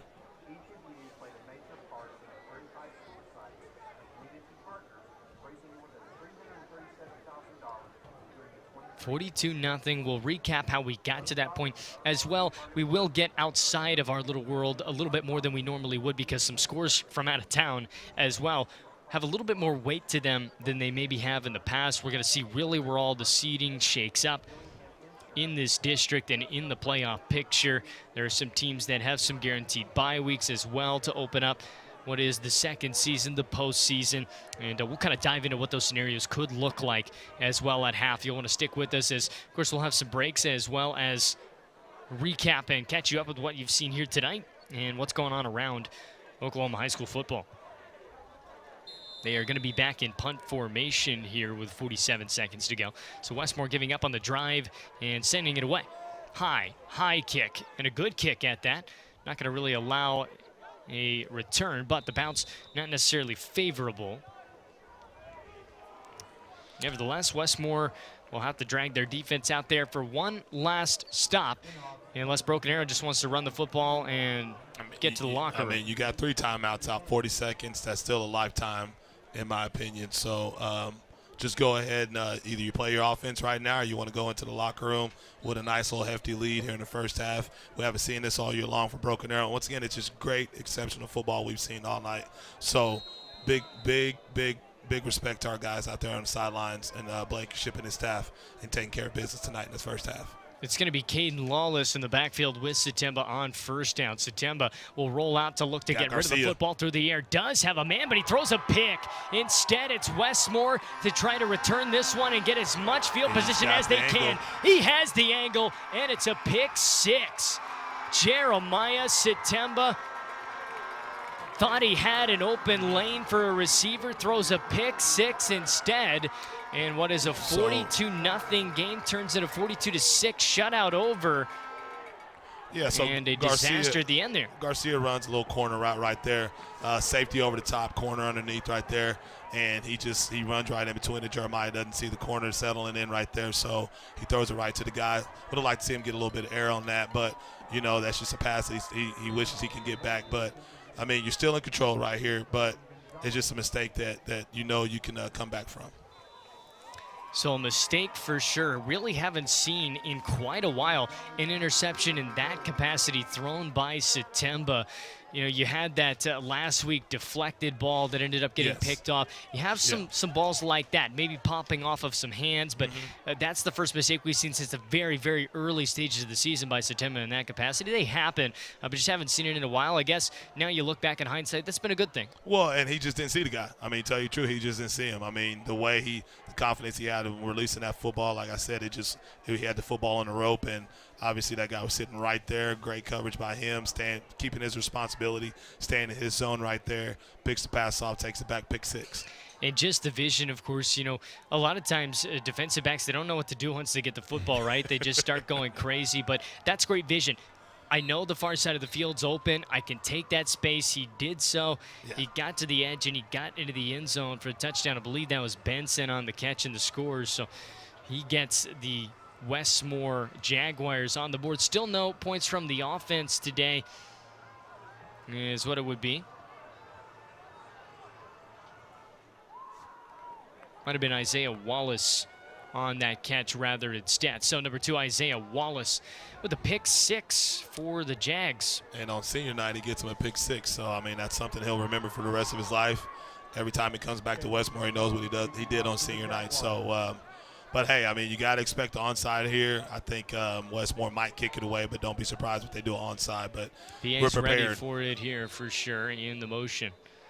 It's going to be kicked away instead. It's going to bounce, and one hop is scooped up. Looks to be Caden Lawless, I believe, on the return, and he's upended close near the 40-yard line. 18 seconds left. You might see this time the Tigers take a knee and get to the locker room potentially. And I'm sure that'll probably be the case right here. Get to the locker room, obviously, you'll be kicking off. Looks like we got a Westmoore Jaguar down right there at the 30-yard line. Back at the 20, holding his shoulder, trying to jog off the field. But, obviously, I think even though you got 3 timeouts, it's number 7, Benson. That looks to be Benson down on the field right now. So just take a knee, go into halftime. You're up 42-7. Yeah, I'd agree with that. Look, last drive I think was the chance to kind of add to that lead and to get that pressure continued. But hey, everything that you thought probably wasn't going to happen ended up happening, right? You took that risk, and it didn't pay off. And in fact, it worked to be the case that normally you see is the reason why teams kneel the ball and get to the locker room. Exactly. No pick 6 here can be allowed again, as Satemba and company will go ahead and take a knee and wrap up the half. Is what we're looking like. A extra ball out there was being tossed to the sideline before play started, so they're going to get it off, and there you go. One half of play done, 42-7. Could have looked a little bit different if it weren't for the pick 6 right there at the end of the half. As we will look to, of course, send it down to Madison, who will chat with head coach Josh Blankenship down on the field here in just a moment. We'll send it down to Madison. The Kickoff Club would like to give a halftime thank you to their sponsors, the Hefty family, Huntington Body Jewelers, S&S Textiles and Apparel Inc., Southwest Signal, Babbitt and Mitchell, PLL. Looks like we had a little bit of an issue there, but of course, it goes Josh Blankenship. Ideas of what he's saying there. Knowing Josh Blankenship, of course, he's probably more worried about the fact that they throw a pick 6 at the end of the half, right? More so than anything else. And it's just a little bit of, you want to be perfect as a coach, right? And so you look at things that sort of force you into a scenario where you weren't perfect, and I think that's on his mind more than anything. Well, exactly. It's something that you always remember the last thing that happened. And, obviously, and it's great we've done, put 42 points on the board, but obviously that pick 6 at the end of the half was not something that Blankenship had planned. Certainly so. We'll take a break. When we do come back, of course, we'll wrap up what we saw here in the first half, as well as look around high school football at some scorelines that are important. Broken Arrow Tiger football on ArrowVision, 42-7 at half.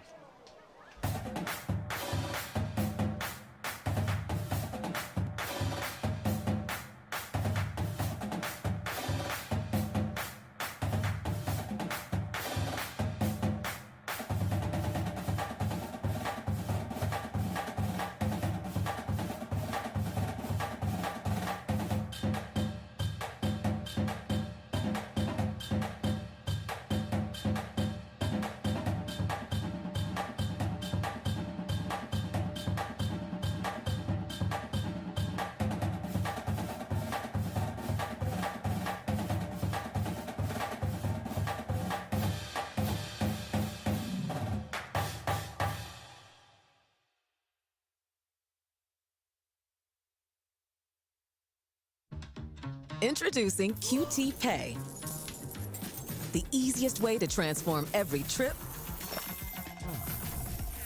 every treat, and every gallon into instant savings every time you pay. All within the QT app.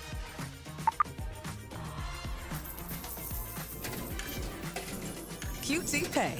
It just makes sense.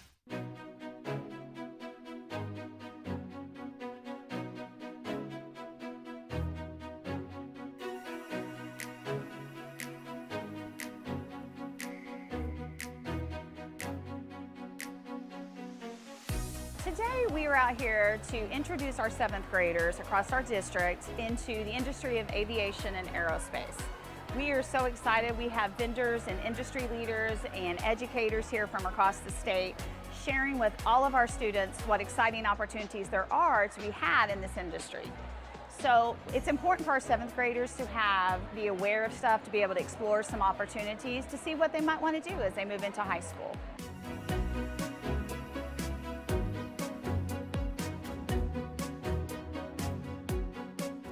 So Tulsa Air and Space Museum exists to educate people about the past of aviation as well as potential things in the future. I am here today so that I can inspire students to take on careers in aviation. Aviation is Oklahoma's 2nd largest industry, and so there are tons of jobs out there, tons of companies in Tulsa, around Tulsa, throughout the state, and it continues to grow. We appreciate so much our vendors. Without all of our companies that have been willing to take the time to come and be here with us today, we would not be able to have this opportunity. Every one of our vendors across the state have been great to show up, be here to bring pieces that will get the kids excited. And we are just so happy that they were willing to help support us in this endeavor.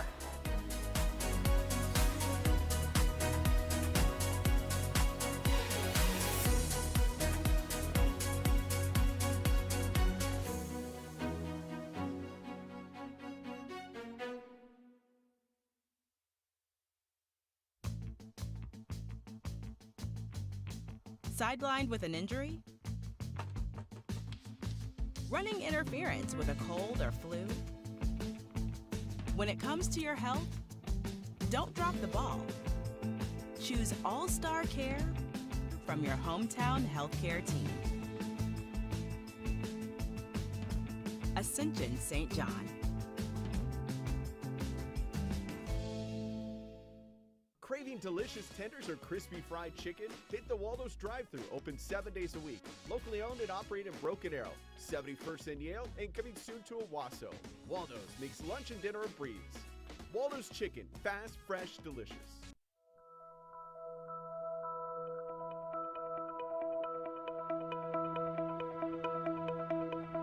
Hello, BA family. I'm here today at Spring Creek Elementary. Glad to have a partner with me here today with Ian Cantrell and being able to talk about what an impact our paraprofessionals have on our students here in Broken Arrow. Tough job. They are in really the trenches every day of really making impact on our students, and they do such great things, and we've got such wonderful students in our special ed program. Ian, tell me about why you would choose to do something like this, because you're not doing it for the money, but it's for, I think, a greater good. It is. And for me, honestly, Mr. Perry, it is about knowing that these amazing kids have somebody that they can rely on and trust. Love it. And for me, that's such a big thing, because growing up in a small school, I had all teachers just loving and trusting, and now being in such a big school district, I can focus on individuals and help them grow. I know this one needs help with writing, or this one with mathematics, or just some of them sitting still. And it's a blessing. And I remember asking a pair one time why they did it, what was their motivation, and her answer was, if I don't, who will? Yes. And that really touched me and made me see what great people we have. Many pairs across the district. Yes. Something very interesting is that we've had an increase of over 300 special education students in the district since 2019. So we're growing in that area, and we've got great people, incredible people working with them every day. People like you that are just really compassionate and have a heart for these students. So as we close here, I want everyone to always remember here in BA, the Best is yet to come.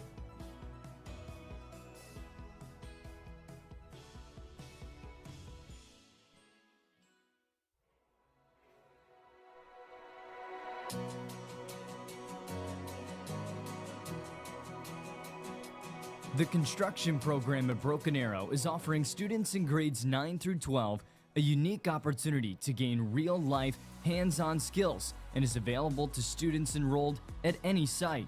The program currently offers Construction 1 and Construction 2, with plans to expand as it continues to grow. The idea is to get students introduced to the trades and teach them some life skills like employment skills. Firstly, what made me interested in this class, Mr. Reese, I did have him prior at the high school, great teacher.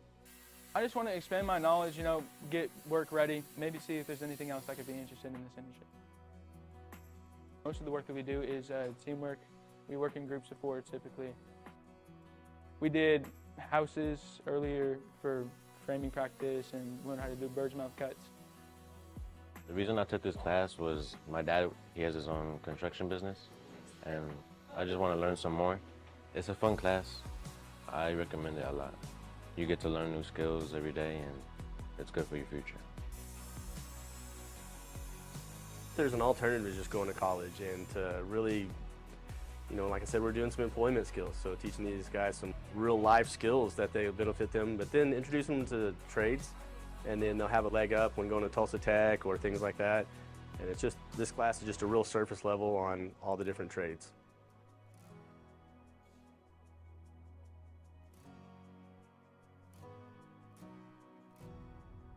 We have five classes this year. I'm the only teacher. This program is going to explode in the next few years. This is an elective class. It's a 2-semester class. Talk to your counselor. We teach a lot of safety in the first semester that you can't miss. After completing these courses, students can opt to join the construction program at Tulsa Tech as juniors and seniors. The program recently received a generous donation of tools from Hilti, valued at nearly $16,000, and a $75,000 contribution from the Tulsa Home Builders Association Charitable Foundation. These resources ensure that students have access to top quality equipment and training, making this program an excellent stepping stone into the construction industry. Tulsa Bone and Joint, Northeast Oklahoma's sports medicine experts. We are pleased to help you and the athletes in your life with a number of surgical and non-surgical options. Tulsa Bone and Joint is proud to serve as team orthopedist for local high schools such as Broken Arrow, Owasso, Sapulpa, Cascia Hall, and Bishop Kelly.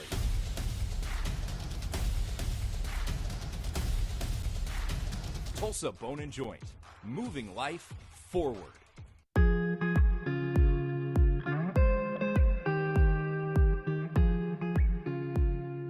I'm Madison Dildine with ArrowVision, joined alongside Director of Construction Mike Leach, and we're here at the Sequoia 8th Grade Academy. Mike, show us around a little bit. Sure, Madison. Great to have you guys today.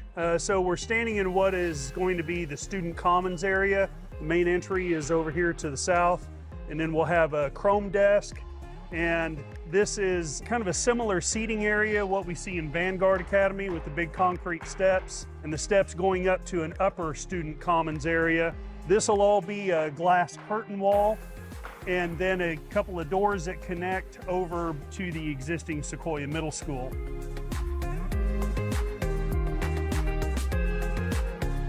This will all be a seating area that can be used for lunchtime purposes or other type of student engagement activities.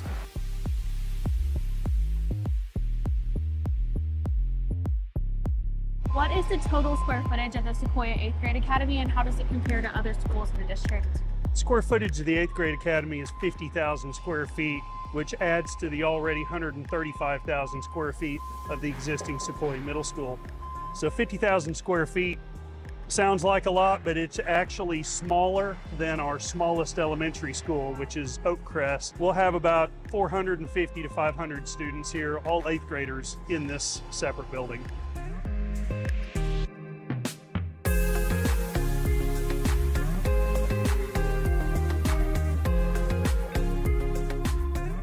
So as we come around this way from the open student commons, this is a 2-line cafeteria serving area. Now all of the food production continues over in the production kitchen, and items are brought over here in catering carts to the serving lines. So it's very similar to what we do at the high school. The student union, everything is brought over in catering carts from the production kitchen. How many classrooms and specialized learning areas will be in this new building? There are 22 regular sized classrooms, and then there are 2 larger science labs for a total of 24 classrooms.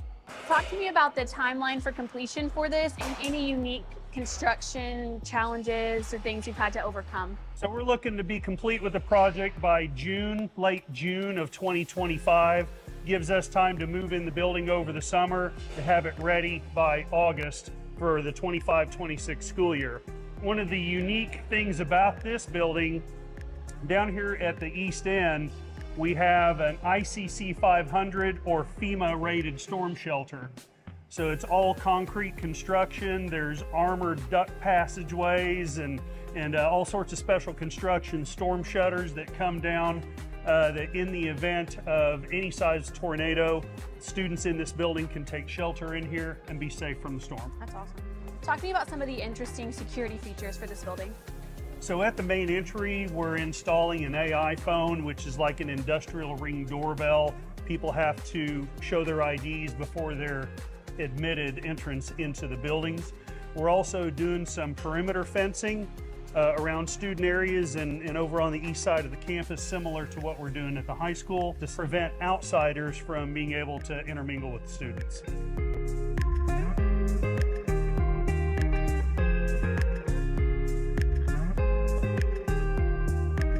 Thanks for showing us around, Mike. There's been quite a lot of changes since we last did one of these videos together. Come back in the spring and we'll do this again when we're a little closer to completion. Sounds good. Excellent.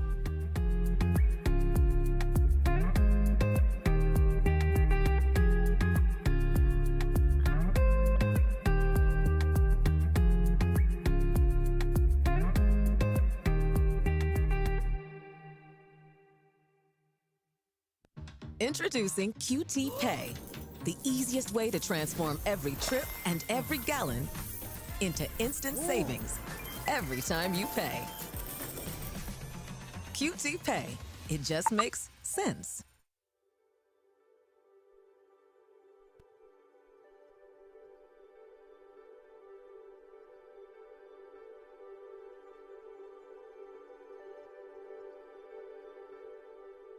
Hello, BA family. I'm here today at our event center. So excited, a big day for our Fine Arts Department. Here with me is Darren Davis, our Executive Director of Fine Arts, and tell us about this big award this morning. This is special what happened today. We had an inaugural award from the OSSAA presented to us as a Fine Arts Program of Excellence, Performing Arts School of Excellence. Broken Arrow High School is consistently setting and raising the bar of excellence in each and every area of your arts programs. It is my distinct honor to extend heartfelt congratulations to Broken Arrow High School's Performing Arts Program for being selected as the recipient of also the inaugural OSSAA Performing Arts School of Excellence Award. Students, staff, administrators, and guests, I think you can all agree with me that this level of achievement is rare, and what the Broken Arrow High School arts community is achieving is truly special and deserving of this celebration. I am so excited to be here to celebrate this incredible accomplishment with each of you. Congratulations.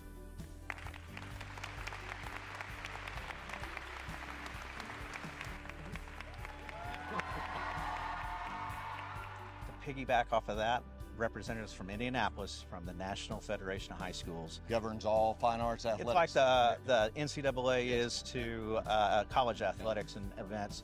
The NFHS came here to present Broken Arrow as the national award winner for their Performing Arts School of Excellence for 2024, the 9th in history and the first time in Oklahoma. One thing I want to say is the national impact of Broken Arrow High School's Performing Arts Program cannot be understated. when we were looking at schools and who we should honor for this year, in the state of Oklahoma came to the top of our discussion panel. The first thing I heard from everybody around the country was like, it's got to be Broken Arrow, right? And they're like, yeah, we can only do Broken Arrow. So that's a huge kudos to what's happening here. In recognition of the National Performing Arts Week, a week that is dedicated to reminding the public of the first-class programs that exist for our youth today. The presentation of this plaque is bestowed upon one school that exemplifies the characteristics of excellence, pride, community involvement, and dedication to the performing arts. One more time, congratulations, Broken Arrow High School. Thank you, man.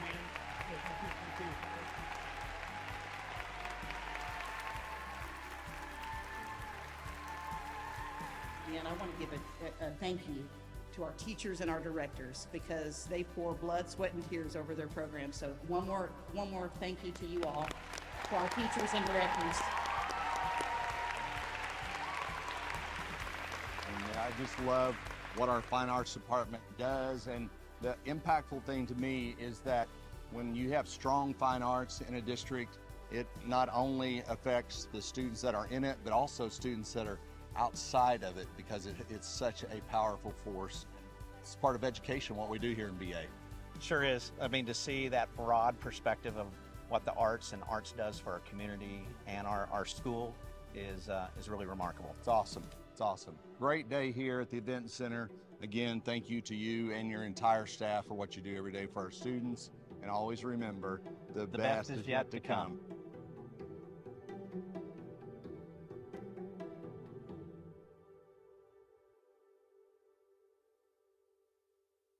Just a reminder, there'll come a time that they can no longer share a bedroom. That's why we have a complete array of home loans, so that dream of more space can come true, right on time. First National Bank of Broken Arrow. First people put people first. Introducing QT Pay, the easiest way to transform every trip and every gallon into instant savings every time you pay. QT Pay. It just makes sense. Hey, Broken Arrow fans! Score big with TTCU Federal Credit Union's School Pride Card. Each time you use your card, we donate to Broken Arrow Public Schools, adding to the $2.5 million we've given statewide. TTCU, where members are raving fans. Craving delicious tenders or crispy fried chicken? Hit the Waldo's drive-thru, open 7 days a week. Locally owned and operated in Broken Arrow, 71st and Yale, and coming soon to Owasso. Waldo's makes lunch and dinner a breeze. Waldo's Chicken, fast, fresh, delicious. Sidelined with an injury? Running interference with a cold or flu? When it comes to your health, don't drop the ball. Choose All-Star Care from your hometown healthcare team.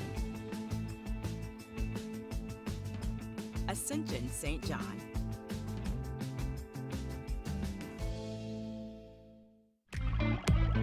Shields is now open at the Woodland Hills Mall in Tulsa, and we can't thank you enough for the warm welcome. Whether you love the great outdoors, sports, or fashion, Shields has something for everyone. Our passionate and knowledgeable Shields experts are excited to welcome you to explore thousands of brands and premium products. From our golf simulator, service shop, archery lanes, and more, we're ready to get you fitted with the best gear for you. We can't wait to see you at Shields.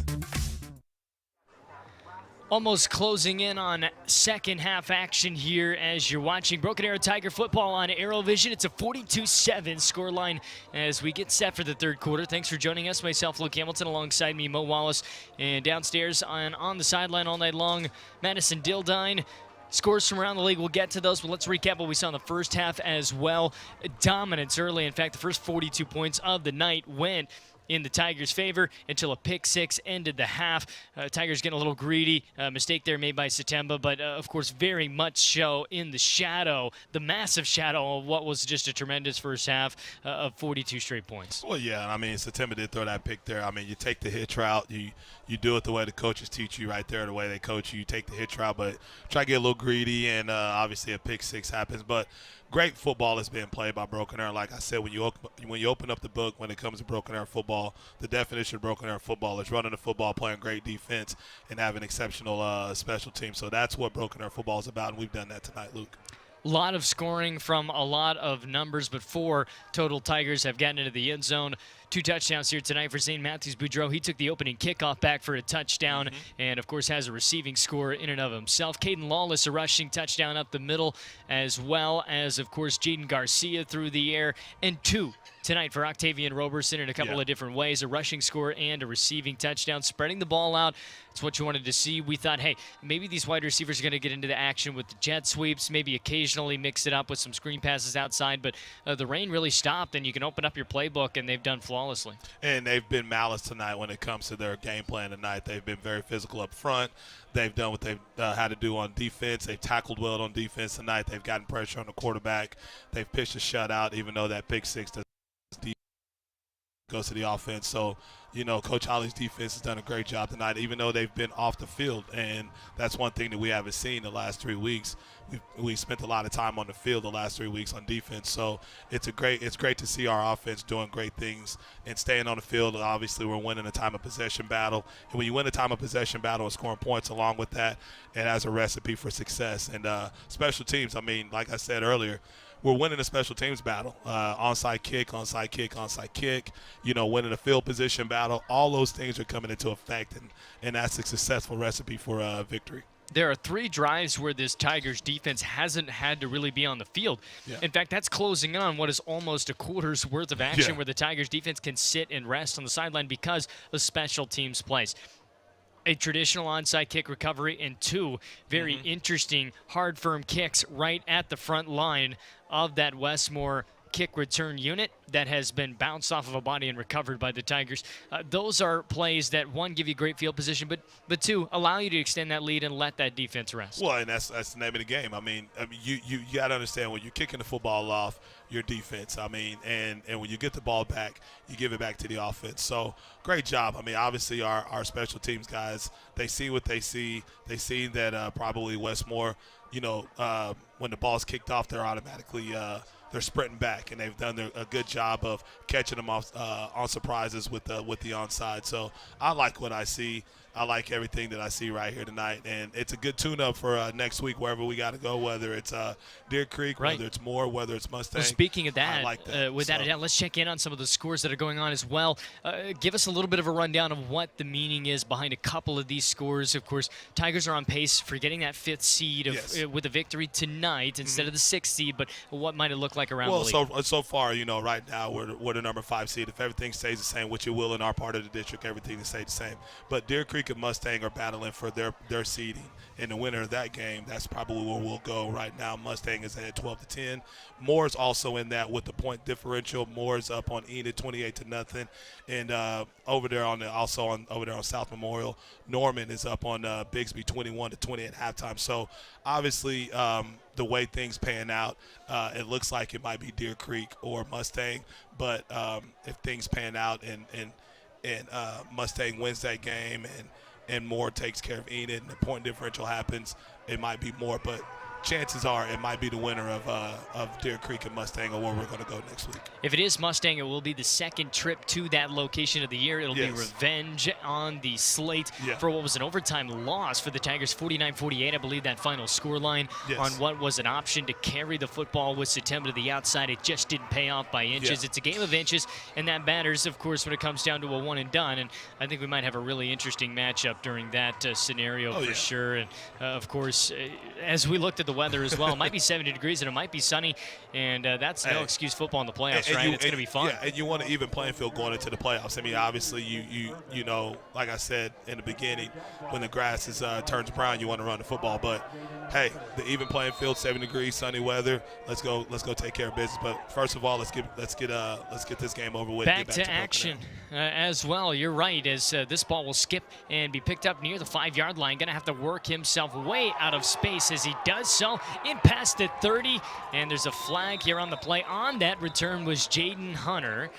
And it looked to be Colby Crosby on the tackle in the end. Do we have a flag that might march it backwards a bit in favor of the Tigers? We'll see here in just a moment. The Jaguars have the most recent score in this game. That was that pick six to end the half. Tigers went ahead and took a knee after that and got to the locker room 42-7. Your score line as of right now. And as we mentioned, a guaranteed playoff spot secured by the Tigers coming into this game already. Want to make sure that you're, of course, picking up a victory that feels confident by the end of tonight, but keep bodies healthy as well. You've got to have everybody on deck for what is ultimately going to be an upset victory for you coming in at that 5th seed. Exactly, and I think this is the type of half right here.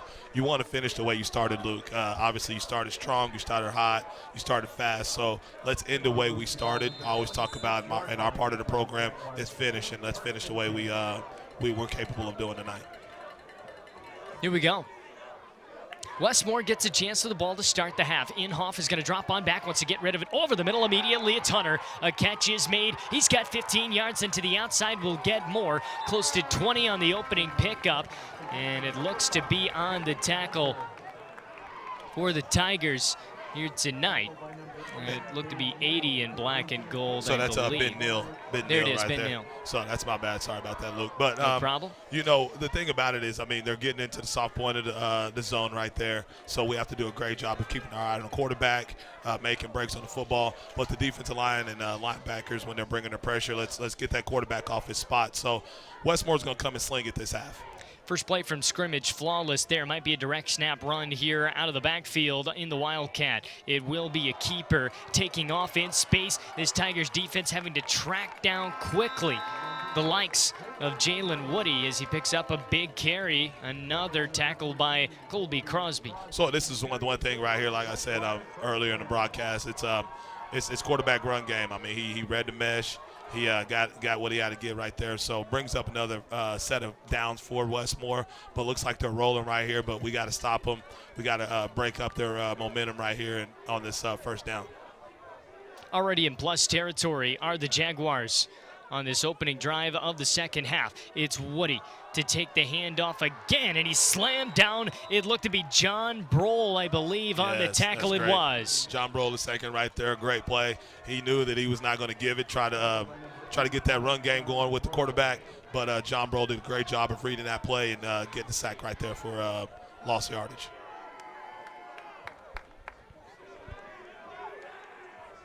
Second down and long.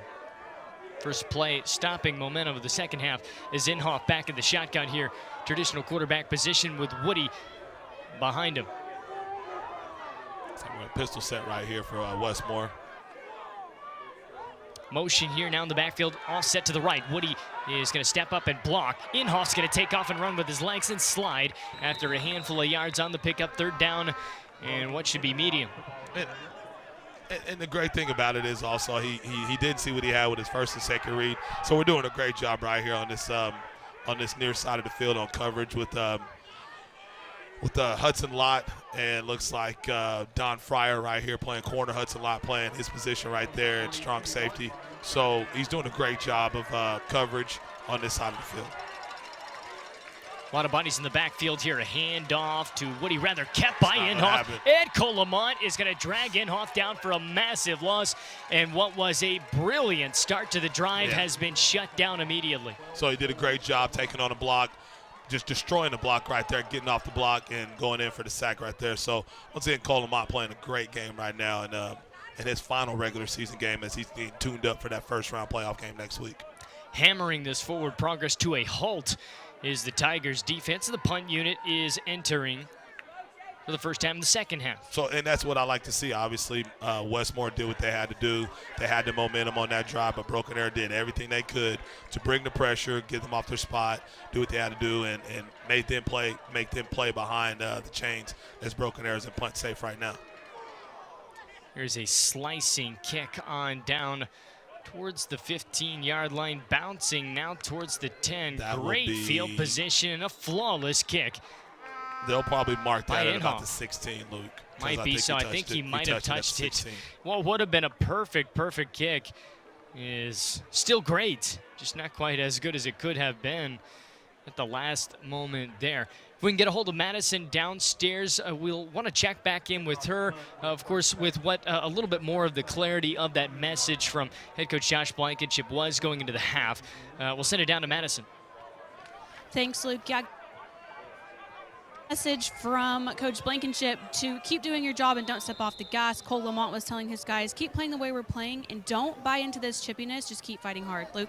Nice to hear, of course, gentlemen like Cole Lamont. He's engaged in every part of the day, or at the end of the day. He's the guy that's going to carry your team on the defensive side of the ball, averaging about 9 tackles a game. He's going to lead you in that department, but he's got to be able to lead in other ways, and he does so. And he shows it every week. And that's great leadership by Cole. I mean, he's an experienced football player. He's a veteran football player in this program. He knows what it takes to be a leader, so that's a great message to his football team. Handoff up the middle, first down on what was second down. So picking up the change and moving on ahead. First offensive drive of the second half for the Tigers as the defense gets off the field. As you mentioned, that pick six, still this defense flawless here today as they pick up right where they left off. And that's exactly what you're supposed to do. I mean, it was an important drive for Westmoore, but it was also an important drive for Broken Arrow.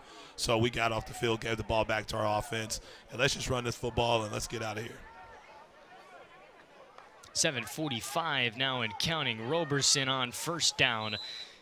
Gets 3 at best. Second down and 7 to go. You know, and another thing, Luke, I mean, the resume has spoken for itself the last 3 weeks. It wasn't a good resume that the Tigers have shown the last 3 weeks. You coming into this game, some people had Westmoore picks, some people had Broken Arrow picks, so it was really 50-50 down the middle. And right now, Broken Arrow's proving that we're the better team tonight. You get out of a funk and good things can happen, but sometimes great things can happen out of that. We're seeing that here tonight, and it starts with ball security in the run game. You talk about so many early drives in some of these games the last 3, really 5 weeks that this team has not been able to get off to the right start. A fumble here, maybe a deflected ball, interception there. A lot of early first drive turnovers for the Tigers offense that has really gotten the night started off in a wrong way. You didn't see that this time around, and you're seeing it pay dividends. And it's great. It's great football being played by Broken Arrow. Looks like I got a flag down. Flag down here near where the tackle was made and near the line of scrimmage, ultimately just as well. So ideally for Westmoore, this is going to be on the Tigers, and most likely going to be the case. It will be a hold. And so it'll march the Tigers on back a bit. First down and 20 to go. 30-yard line, the ball will sit. Looks like we got Job coming in at tight end for John Broll III. So a little switch-in game by the offense. And Nick Gorman with another one of his tight ends, sophomore tight end coming in for John Broll II. As we're probably going to run the football again with Sango right here, or Cowboy. Caden Lawless barrels his way on forward. Lawless has the edge on the outside, still spinning, and he's up all the way to the first down marker. 1st and 20, no need to take your time. They get the sticks right back. And a great run by Caden Lawless. I mean, first contact, he bounces off the guy, keeps his balance, and I think that's one thing that a lot of people don't understand about Cowboy. He has great balance, great vision. He will bounce off of a tackle here, bounce off a tackle there.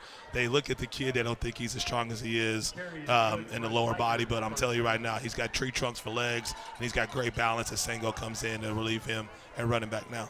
The freshman, Corey Sango, and he'll take the handoff up the middle. Doesn't like to wait too long to hit the hole, and it pays off. There it is. There's the freshman pushing the line for what is 15 yards. I love it. If not 14 on the carry. And this is exactly what we got to do right here. I mean, you got to understand that this is a situation we're coming into. Eat the clock up, 6 minutes and 31 seconds left in the third quarter. You're taking control of the ball game. Just go in, run the football, show Westmoore that we're about to choke you out and go home.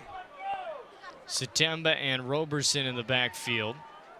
There is options to the near side and the far side in the receiving game. Satemba will hand it off to Roberson instead. Roberson, no time to waste. He stopped right at 9 yards on the game, but pushes on ahead. It's 15, potentially on the carry here.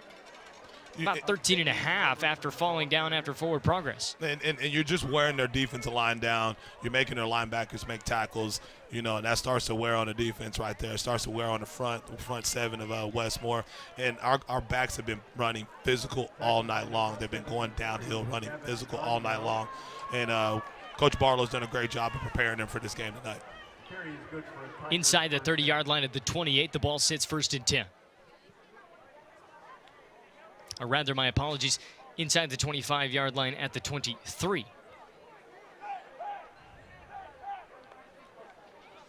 Roberson up the middle is not going to quite get what he got on the last carry, but 4 yards healthy. You can pick up 4 yards on the ground per carry. That is a pace, of course, with 4 downs that you'll take all day. Yeah, and we always say, you know, the old saying was a 3 yards in a cloud of dust. I mean, 4 yards is a positive run right there, and if you go 4, 4, 4, I mean, it's a first down. So 2nd and 6, 19-yard line. The ball sits inside the red zone now. Roberson off to the right, bounces back up the middle. Roberson has the first on his feet. Still, he pushes outside close to the 5-yard line. He's going to be at the 6. They're going to give him credit to the 7 is what it looks like. And now you can just play a catch-up game with getting carries for others in the backfield if you need to, but Roberson's going to stay out there. I want to give a big shout out to Alex Job right there. You know, he came across on that block, cleaned up the block right there, opened up a little bit of seam for Octavian, and he's got a nice little gain down to the 5-yard line. About the 6-yard line. First down and goal.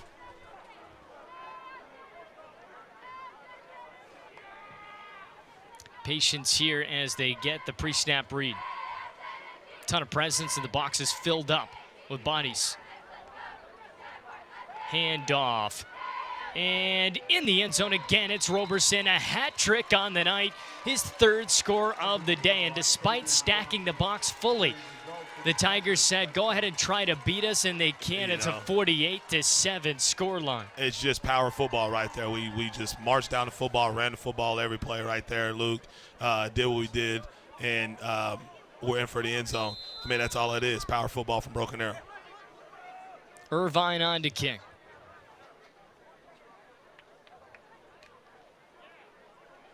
Extra point is up.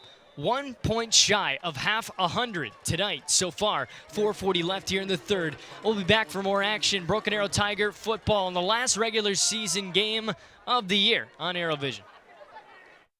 Introducing QT Pay, the easiest way to transform every trip and every gallon into instant savings every time you pay. QT Pay. It just makes sense.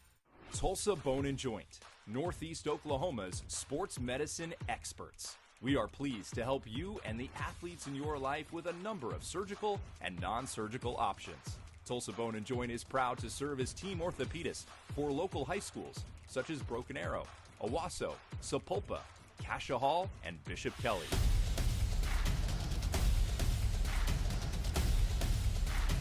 Tulsa Bone and Joint, moving life forward. Well, we are back to action, and all the action seemingly on one side of tonight's contest. The Tigers have a 49-7 advantage over the Jaguars, and, well, everybody asks who the king of the jungle is, and, well, Jaguars and Tigers are in that conversation tonight. The Tigers take it by a landslide. From what we've seen so far, question for a broadcaster to a coach in and of yourself. You play dual roles in that regard. But tonight is not over, and tonight you can make a lot of mistakes where film can look just as ugly as maybe some of these other games if you're not playing these last, well, what is 16:40 left the right way. Yeah, and you want to continue to play flawless football. Like I said, you want to finish like you start, and it's just like in the season. I mean, you want to start the way you wanted to start, and you want to finish the way you want to finish. I mean, obviously, BA is doing a great job tonight of that, and I mean, you want to look on film and see how flawless we played. I mean, obviously, you got the pick 6, and I know we've talked about that a few times, but, I mean, the defense has played great football tonight. They've tackled well. They've rallied to the football. There's excitement on the sidelines, and that's something we have not seen all night and all year, Luke. So I'm very proud of what these Broken Arrow Tigers have done tonight. Inhofe takes the snap, has pressure on himself, has to sidearm this one, and a one-hop scoop is incomplete. And living in a dreamland there. Unfortunately, this offense for Westmoore, they can't carry the football on ahead and set up 2nd down. That was a great job by Nate Martin coming in and getting pressure on their quarterback to alter his throw right there. Obviously, we had 2 guys in the vicinity to make the play. But great job by Nate Martin, the scholar from top of his class and here in Broken Arrow playing football. Empty set for Inhofe. He'll step on up and back into the shotgun. Takes a snap, looks to get rid of it immediately. Quick hitch route is going to be enough for the first down. It's Woody on the catch and the carry. And that's just something. I mean, he great job, great pitch and catch right there by Westmoore's guys. And this is something that Westmoore needs to work on also. I mean, they'll have a playoff game next week also. So, I mean, you go into the locker room knowing that, hey, it's a 49-7 ball game. It was 42-7 at half. So, obviously that Broken Arrow's doing what they're doing tonight, so you're probably not going to win this ball game. But you want to work on some things to get you ready for next week's playoff game on the road as well. Couple of bodies to the near side here, receiving options. Inhofe will look to his right. Quick screen pass is out wide, and that ball is caught potentially on the turf. But regardless, I believe that one ended up hitting the turf. Second down and long. Reading the screen correctly, taking care of our responsibilities down the field and the secondary. I mean, the quarterback has nowhere to go, so obviously they've done a great job in preparation on defense this week. Great job on limiting the success rate of those screen passes here tonight. So far for the Tigers defense. Once you start playing confident football, I think you see things a little bit differently as well. You start to feel the success in the way that you're reading the football game as well, and you see that, I think, out of the play here on just some little details of the game like that. Run here off to the right side, picks up a few, but the Tigers collapse on it quickly. You play confident, you play fast. I mean, I'm seeing a different gear out of this Tiger football team that we haven't seen in the last few weeks. So, I mean, once again, I'm very proud of the way they came in and responded, regardless of the weather, regardless of the road trip. Things haven't been going our way the last few weeks, but we're playing fast, we're rallying to the football, we're making tackles, and we haven't seen that the last few weeks, Luke. Inhofe will have Woody behind him. And the pistol looked like for a moment, but he's going to be offset to the right now. Two options to the top side, two to the bottom side. Inhofe will look to his right, has to step away from pressure, rolls out and across his body, has his man over the middle. It is Bryce Collier, just off to the right side of the hash, is making that catch. In fact, he's going to be inside what is the 35-yard line down to about the 33. And then, like you said, I mean, they had a little empty look right there, Luke, and they're running receivers, crossing routes and all this and all that, and getting our guys looking at the routes. And in this defense, you really can't look at the route. You got to take care of your responsibility, stay in your zone, keep your eye on the quarterback, watch his shoulders, watch his eyes, go where the ball goes.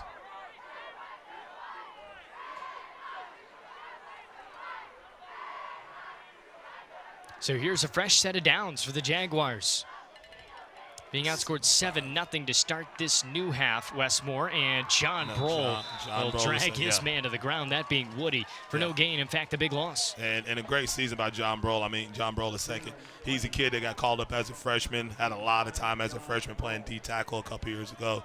Now he's, you're seeing his experience when it comes to playing varsity football on a Friday night. So he's got a high motor. He's a kid that's a great athlete, also plays lacrosse. So big shout out to John Brohl II on playing a good game tonight.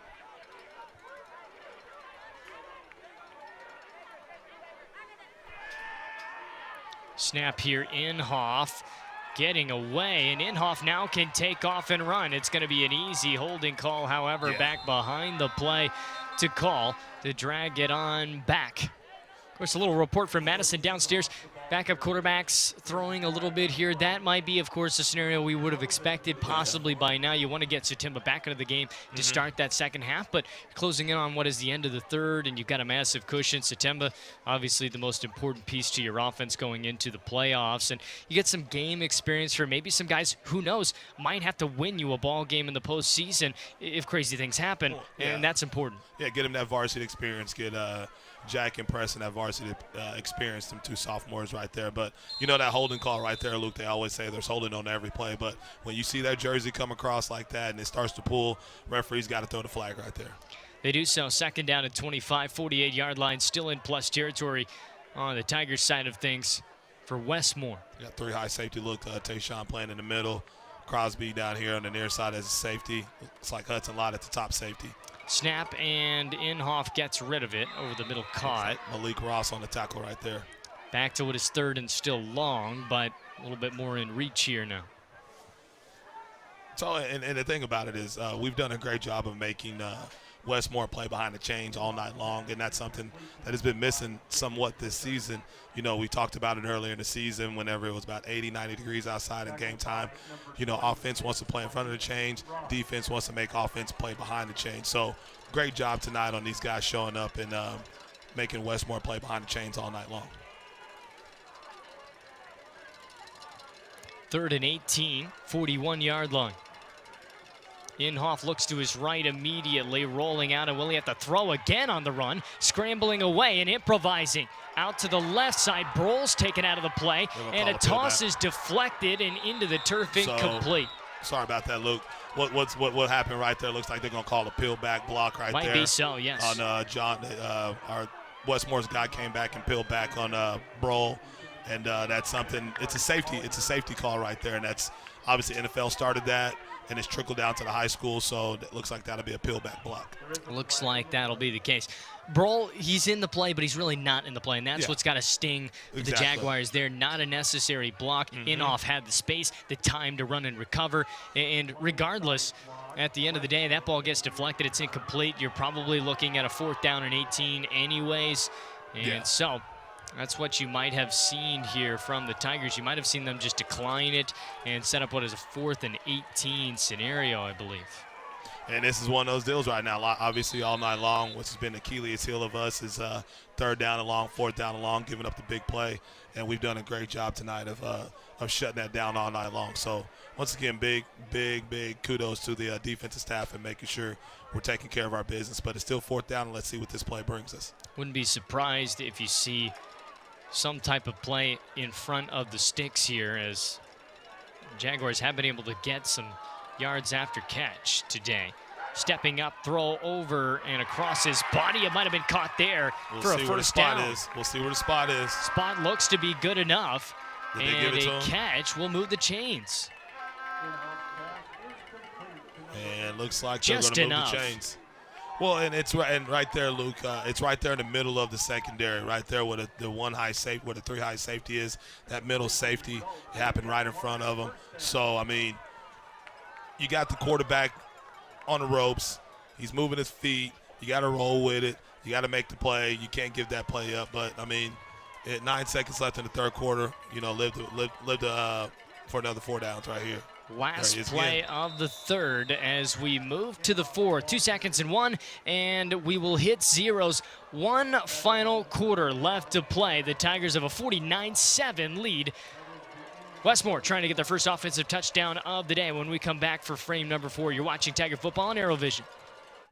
Craving delicious tenders or crispy fried chicken? Hit the Waldo's drive-thru, open 7 days a week. Locally owned and operated in Broken Arrow, 71st and Yale, and coming soon to Owasso. Waldo's makes lunch and dinner a breeze. Waldo's Chicken, fast, fresh, delicious.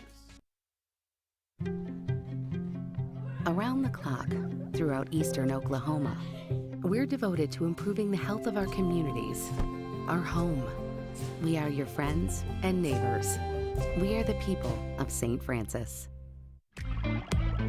Shields is now open at the Woodland Hills Mall in Tulsa, and we can't thank you enough for the warm welcome. Whether you love the great outdoors, sports, or fashion, Shields has something for everyone. Our passionate and knowledgeable Shields experts are excited to welcome you to explore thousands of brands and premium products. From our golf simulator, service shop, archery lanes, and more, we're ready to get you fitted with the best gear for you. We can't wait to see you at Shields.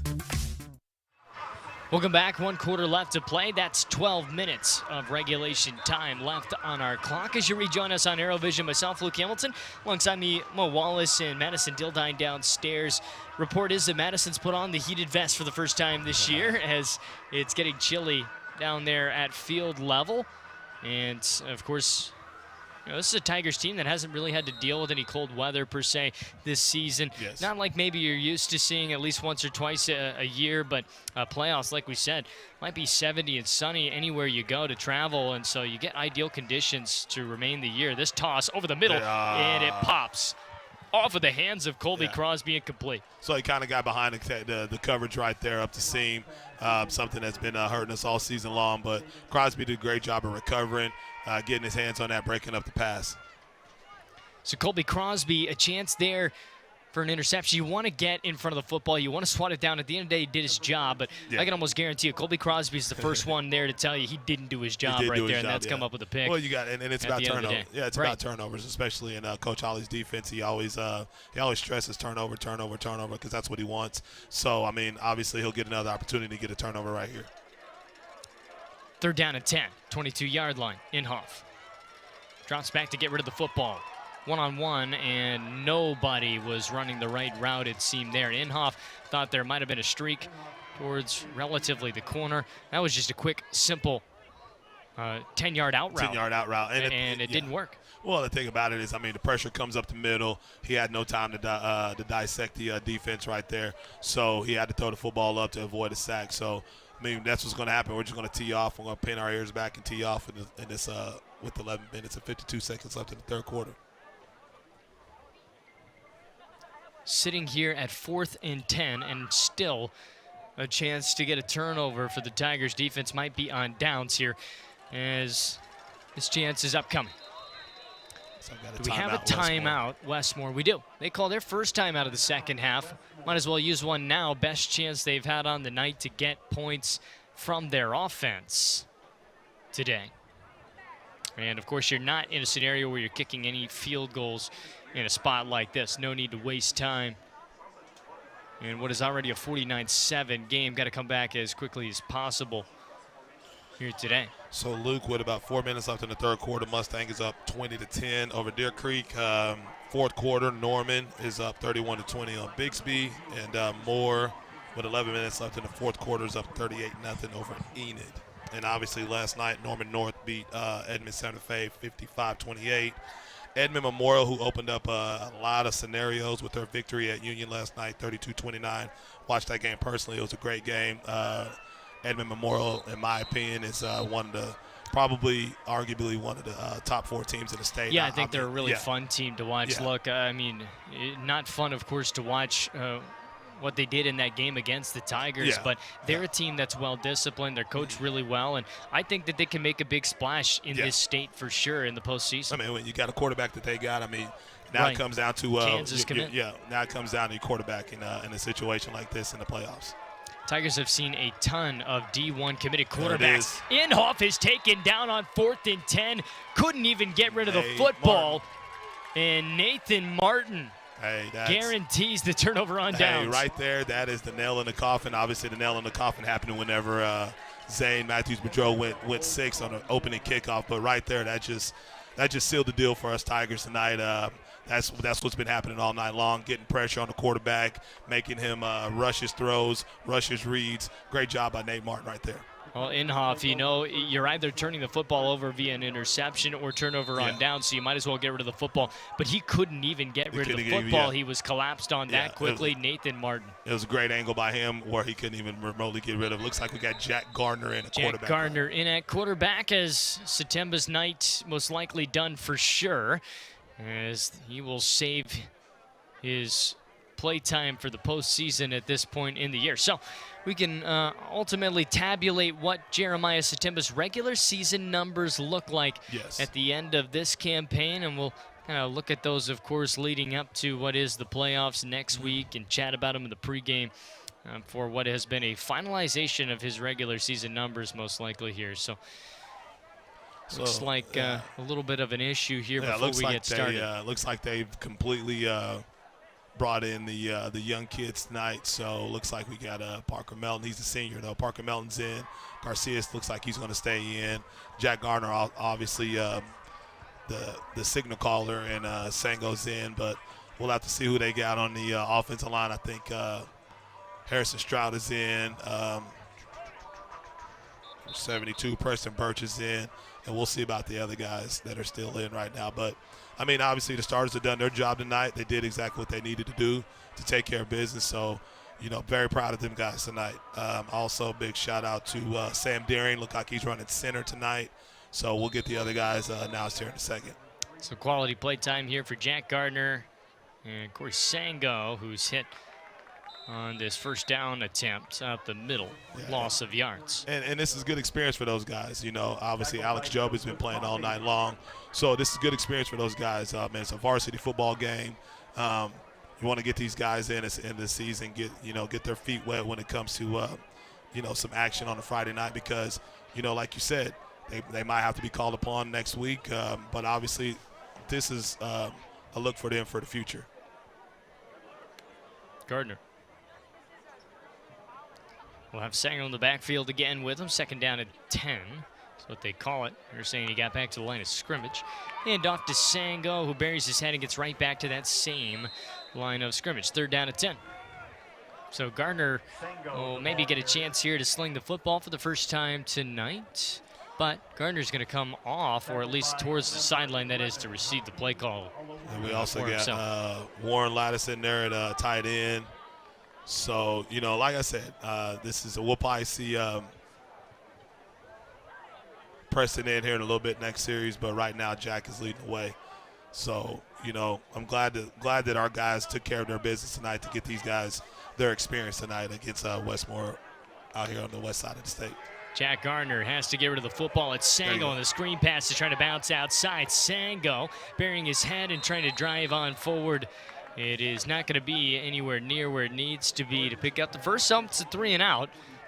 But a complete pass for Gardner for a handful of yards to pad. A little bit of stats through the air for himself. 4th down and 6, and the Tigers will punt away up 49-7. And also Cation Isham out there. So that's just a few guys. That's just a few guys that we have for the future. But like I said, Cation Isham was out there. So, obviously September's going to be in here to punt. We'll punt it away. But, great job once again by our guys to be able to get those guys in tonight.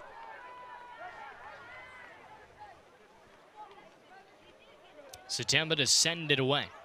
Does so, and it's going to bounce and give some space for a possible return here tonight. Looks to be Burton on the outside. That's a clip. And we'll pick up a handful for sure. Good return, but Westmoore will take over in their own end. About the 30-yard line, that was a clip right there, a little block in the back. Sometimes whenever a guy's coming on a punt return like that as a blocker, you need to see the front of the numbers. And if you don't see the front of the numbers, if you see the side, go put your hands up, get in the way of them, but don't make a block because they'll call that all the time.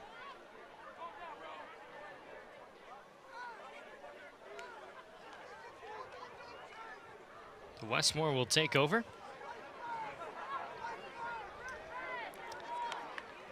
We'll see what personnel will stay in the ball game for Westmoore. Probably going to see everybody that you would have seen all night long. Yeah, especially your seniors. I mean, the game has been out of hand for a while, so go ahead and get those guys in. Their parents came to see them. They braved the weather tonight. They couldn't watch the game on TV, but they braved the weather. This will be their final home game of their career. So go ahead and get all those guys in that are seniors.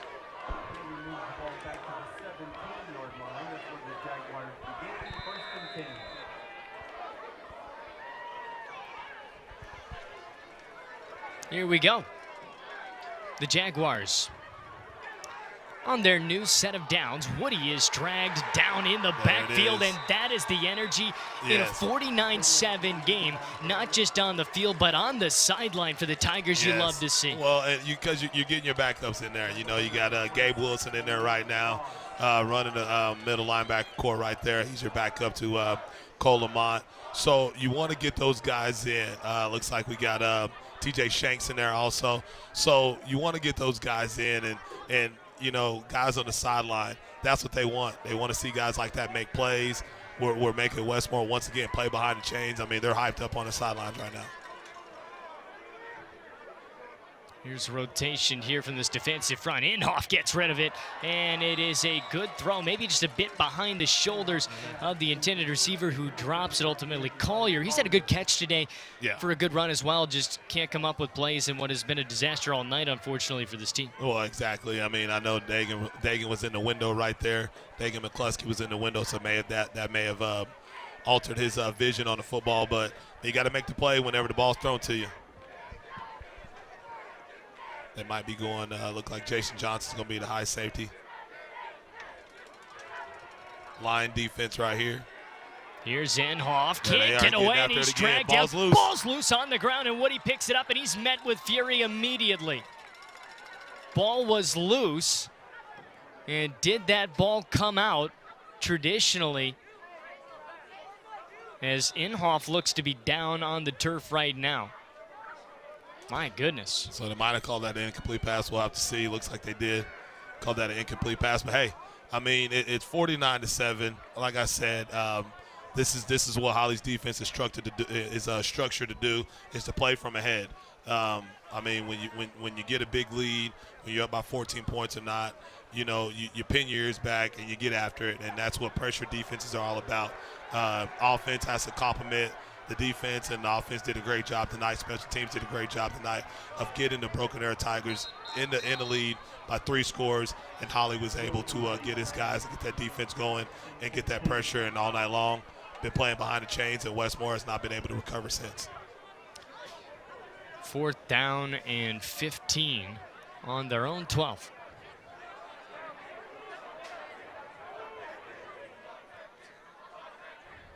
New quarterback in play is what it looks like potentially. Or rather, it's going to be what is the kicking unit. Formation number 83, Caleb Gonzalez. Gonzalez into punt. Caleb Gonzalez. Flare of a kick. And will roll beautifully right at midfield, 49-yard line, in fact, so can't quite get out of their own end, but the Tigers will start at plus territory, 1st and 10, 7:25. Let's take a quick break. We'll come back. Tiger offense when we come back on ArrowVision. Introducing QT Pay, the easiest way to transform every trip and every gallon into instant savings every time you pay. QT Pay, it just makes sense. Tulsa Bone and Joint, Northeast Oklahoma's sports medicine experts. We are pleased to help you and the athletes in your life with a number of surgical and non-surgical options. Tulsa Bone and Joint is proud to serve as team orthopedist for... Welcome back. Very short break as we're glad to bring you back here to action. A little bit of an update as Sango takes this one strongly up the middle for the Tiger offense to start. Clock is now going to continue to roll. Officials make the decision, and this night will wrap up in what you truly do see on the clock as far as time goes. Well, yeah, now we got Preston Carter in, another dual sport athlete that Coach Blankenship has at his disposal right now. He's a very, very great quarterback. Obviously, we had him last year at the freshman level along with Jack. So future's bright with these two guys. Obviously, Tim is our guy. He'll be our guy next year as well. But, you know, I mean, the future's bright with those two quarterbacks right there. Preston Carter in his first set of action here tonight. A handoff to Sango again. And that workload for Sango will continue here as he's thrown down for a gain of very short, if not nothing. 3rd down and 5, I think, is what we're going to have. We got Colton Barlow coming in, getting a little cleanup action right here. Like to see that. I mean, it's just one of those deals, Luke. I mean, you want to get to a situation where you get all your guys in, get these guys some varsity experience, so the game starts to slow down to them the older they get. So I'm proud to see that Coach Barlow was able to get all his running backs in tonight. Colton Barlow, a very physical player on special teams Yes. as well. That's what you like to see out of a guy like him, and he's in the backfield here for this moment. He'll hand it off to Barlow, that being Carter, and Barlow's going to drag on ahead for not quite enough, but 4th down and short. And the thing about Colton, I mean, when you get an opportunity, Luke, you got to go see our wrestling program and see him take care of business on the wrestling mat. He'll be one of the top wrestlers. Be one of the top wrestlers in the state coming up this season and in the future for our wrestling program as well. 4th down and 4, and I think Carter and the offense might stay on the field here to try to get some more reps and pick up an important 4th down.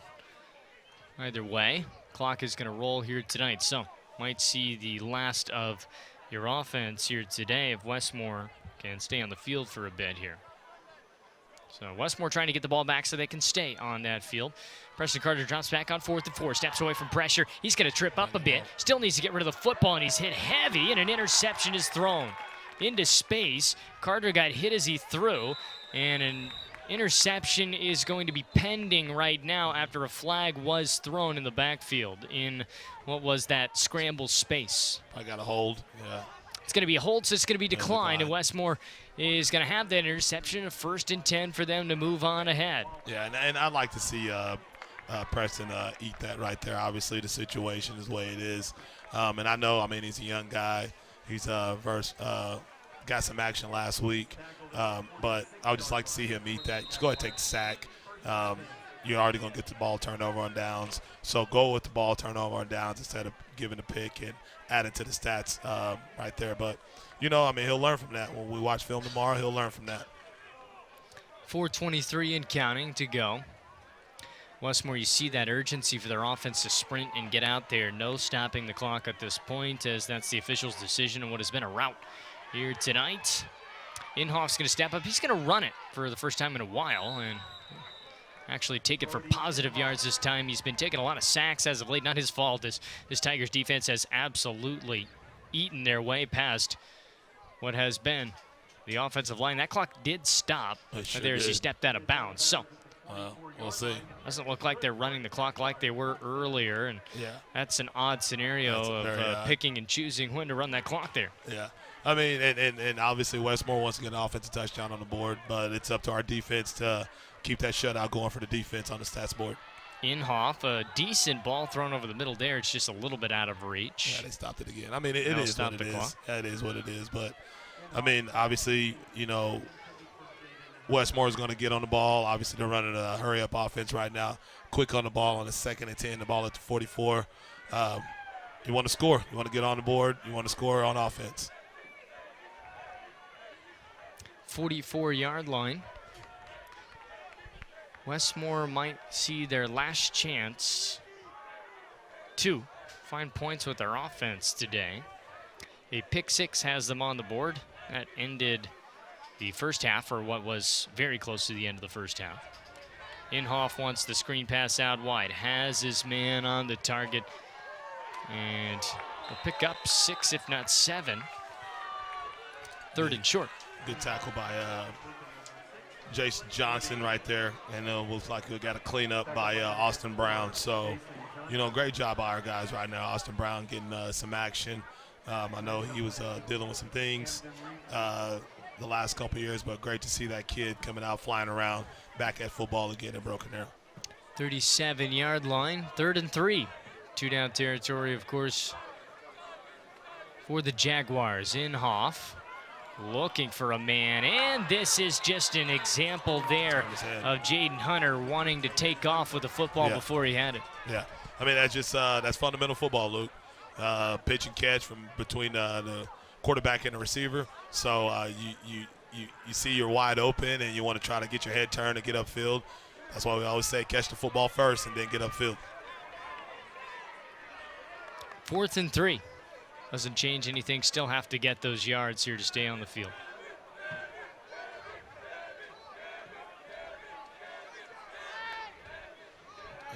And they're still bringing energy on the sideline. And once again, I'm very impressed with their energy.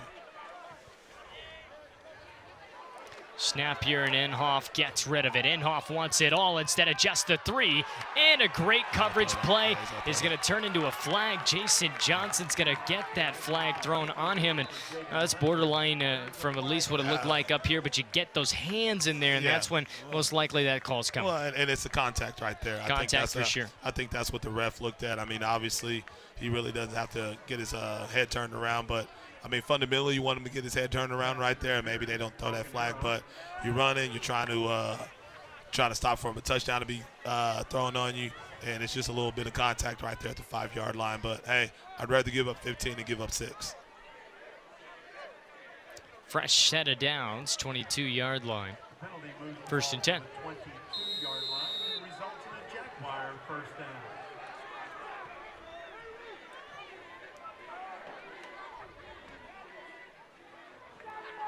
Tigers in that proud defensive set.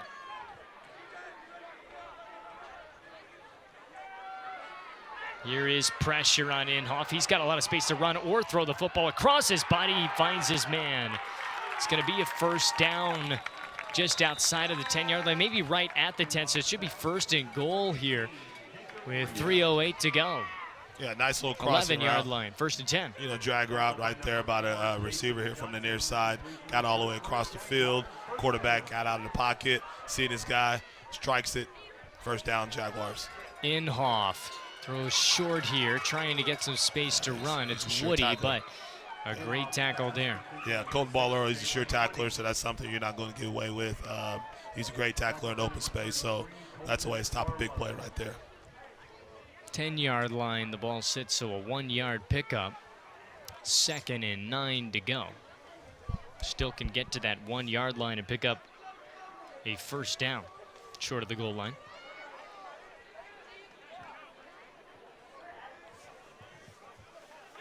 .227 and counting.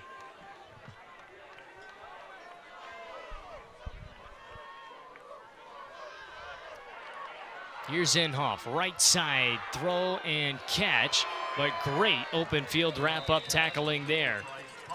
That's Keaton Johnson on the tackle right there. We got a flag on the play right here. Number 5 slot receiver from Westmoore was running free. Obviously, the quarterback obviously knew what he wanted to go, had his eyes locked in on that outside receiver, so that was a missed play by that Westmoore quarterback. But great for us on him not seeing that receiver one wide open in the middle of the field. We do have a flag still here on the field. Who is that going to be on? I don't think we have real confirmation yet, at least from our perspective. Personal foul might be the case, and Westmore's going to march on back. So knocking on the doorstep for their first offensive points of the day is going to become much more difficult on what is going to be quite a bit of yards to gain on 3rd down. So the down stays the same as well. It should be about 3rd and it'll be 19 yards to go after that 15-yard penalty. 2 plays to get 20 yards. At minimum, you need 19. Right here at the end of the game with 2:03 left in the game, Luke. I mean, you want to keep him out of the end zone. That's the goal right here. Snap, and Inhofe wants rid of it fast. He does get rid of it fast, and Hunter gets to the 11. Back to the original line of scrimmage of this set of downs. So it's 4th and 10. Great job by Devin Thompson. Great play by him. Great sure tackler also. He's worked hard by getting to where he's at right now. So great job by him and Colton Baller on the stop. So this is it right here. You want to keep him out of the end zone. Needing a touchdown. A lot of space is given at the line of scrimmage here as the defense of the goal line is the case. Running to the outside, wide open receiver, and a touchdown scored. It's Hunter. And you know, and we're in the Rocky defense right there. So one thing I've heard from Coach Holly at practice in a situation like that, obviously everybody, they have their toes at the line of scrimmage. You want to just stay in the lane. I mean, the quarterback's rolling out, trying to buy some time. You just want to stay in your lanes, you know, watch him, flow with him, and the guy just sat right there. He looked you off. Guy's right there for a touchdown, Westmoore. So Westmoore ends the shutout for their offense, as that is the first points of the day from that unit, the offense. It took 46 minutes and 45 seconds tonight out of our 48 minutes of play to get that touchdown out of this offense. And the extra point is no problem, 49-14. And the Tigers semantics at this point will take knees and get through this ball game. Still 2 timeouts for Westmoore. They'll use them competitively, we have no doubt. And we'll try to get the ball back somehow with a miracle. But tonight will lead us into what should be a healthy scenario for the Tigers, from at least from our perspective, what we can see right now. Don't know what bangs and bruises might be on that sideline, but you kept Satemba healthy, you kept Roberson healthy, you kept your core units on the offense and defensive side of the ball, for that matter, healthy going into a postseason, as there's some scores from around the league still going on. Yes, we got Mustang and Deer Creek tied at 20-20. Looks like Norman is still on top of Bigsby, 31-20. Moore will take care of Enid. That's more than taken care of 38-0, and obviously we have our score at 49-14. So, I mean, things are still playing out. Obviously, the Norman and Bigsby game will have some implications on that side of the of 6A1 football, but that Deer Creek Mustang game, I mean, that's a game as Broken Arrow fans need to keep an eye on. Broken Arrow fans will see 1 minute and 15 seconds leak off and then immediately find out where the rest of the action around the league can be tuned into. Well, I mean, looks like they're setting up for onside. I mean, it's you got to set up for it. Certainly so. Want the ball back, and that is playing competitively on senior night the way that you'd want to see Westmoore attack this game. And they might kick it away, but you never know. If they do kick it away, it's because Broken Arrow's read the play. So Broken Arrow reads the play, no need to do so, and it's punched out smartly there. And that's exactly what you do. You don't want to try to catch it, go ahead, punch it out of bounds. Parker Melton on that punch. You're gonna get the ball right where it's at, right there. So once again, Luke, I mean, it's great to see Broken Arrow doing what they do that we haven't seen the last 3 weeks, and it's taking care of business against the teams you're supposed to beat. And we did that tonight. We played flawless on defense, even though we gave up the score. And I mean, your starters got the shutout, but no, you know, I don't want to take anything away from the backups right there, but you know, it's still in my eyes the starters got the shutout, even though they got 7 points on the board. Certainly so. So, but I mean, it's attempted to give up the pick six. That's okay. I mean, you still came in, you took care of business, you had your game plan, you executed your game plan. You came in and played flawless football, offense, defense, and special teams. So, big shout out to our coaching staff for taking care of business. Looks like Jack Gardner will finish this game off. A quick shove there. We'll send it down to Madison with Caden Lawless, who's had a great night. Cowboy, you are a personality on the sidelines. How do you think that the night contributed to the win? Well, because we came out in the first half, you know, it was loud all game, and I think that it really helped us all night because we brought a lot of energy, and, you know, it caused the other team to distract themselves, and we got in their head, and we got the win tonight. What are you looking forward to about moving into playoffs? You know, all the way to state. Great to hear from Caden Lawless there. Of course, the energy, I think, is one aspect of the ball game tonight, but just about flawless execution on the field as well. It's a final here tonight, as it's semantics at this point. 10 seconds remain from zeros being hit, but the handshakes already have commenced. And it's a 49-14 victory to end the regular season for the Tigers. They improve upon last year's regular season 3-7 to 4-6 this campaign. It is their third victory in district play, the only out-of-district win coming in the likes of Springdale Harbor. It was UConn, Edmond, Santa Fe, and Westmoore on that win column list as well here this week, as we will get our chance to send it on down to Madison.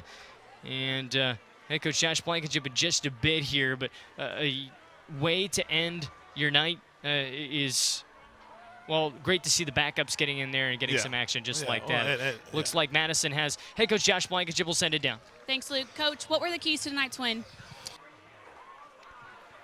Obviously, we were very fortunate with some wet balls there on the kickoff, surprise onside, and we took it.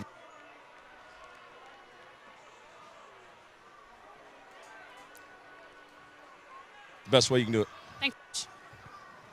So Coach Josh Blankenship, a little bit of technical issues there, but of course he talked about how early taking advantage of the wet ball, the loose balls. Of course that's important, but I really like the fact that the rain stopped today. I think the Tigers needed a win, but they needed a win knowing that they earned it themselves here tonight as well. You take advantage of a few things like that, but I mean, running the football tonight the way that they did with authority was something that you can take into playoffs. Look, you're not going to see a Westmoore defensive front in playoffs. You're not going to see a Westmoore secondary. This is, at the end of the day, we're being objective about what we saw tonight. Not the best football team, and they're not necessarily a playoff team. And you're going to really face something next week that's going to require you to, one, bring the energy you did here tonight in playoffs, but you can't make mistakes. And so I think that's what they're going to look at this week going into the next game is, hey, we did some great things here tonight, but let's clean up those mistakes for what is a chance to upset somebody in the playoffs. Exactly, and that's what you want to do going into the playoffs. You want to play flawless football, and that's what you're going to have to do next week. That's what you're going to have to do moving forward into the second season is play flawless football, because obviously you're going to be the team that's going in as the underdog. I mean, everybody knows that you're going to be the team that I don't think the team that we play next week, whether it's Deer Creek, Mustang, Moore, whoever it is, I think we're in a situation now that those two teams or those three teams really don't want to play us going into next week, especially with the way we ran the football tonight. We ran it physical. We did what we had to do up front at the line of scrimmage with the point of attack. So our running backs are running physical. And, I mean, September's going to be able to play the way he needs to play. I think, like I said before, Luke, you're going to go as far as your quarterback takes you and going to go as far as your running game takes you into the playoffs, because that's what playoff football is about, whether it's high school, college, or professional football. You got to run the football and you got to have great quarterback play and offensive line play to win ball games in the playoffs. Final score tonight, 49-14. The Tigers advance to 4-6 on the regular season. That is a one-game advantage over last year's regular season record. It was a one-possession, 7-point loss in the playoffs last year for the Tigers. They will get a chance to write new history just a week from today, as it will be a postseason berth already happening for the Tigers before we even got on the air tonight. But the old cliche, get in and get hot. We'll see if the Tigers can do that. I want to thank you for joining us here tonight on ArrowVision. Myself, Luke Hamilton, alongside me, Mo Wallace and Madison Dilladine down on the sidelines, including, of course, everybody behind the scenes, Blake Shy, Antonio Hurling, and our student crew, and our director, Greg Spencer. Postseason football. That's what's up next for not only us, but you as well. We'll see you next week for season number 2.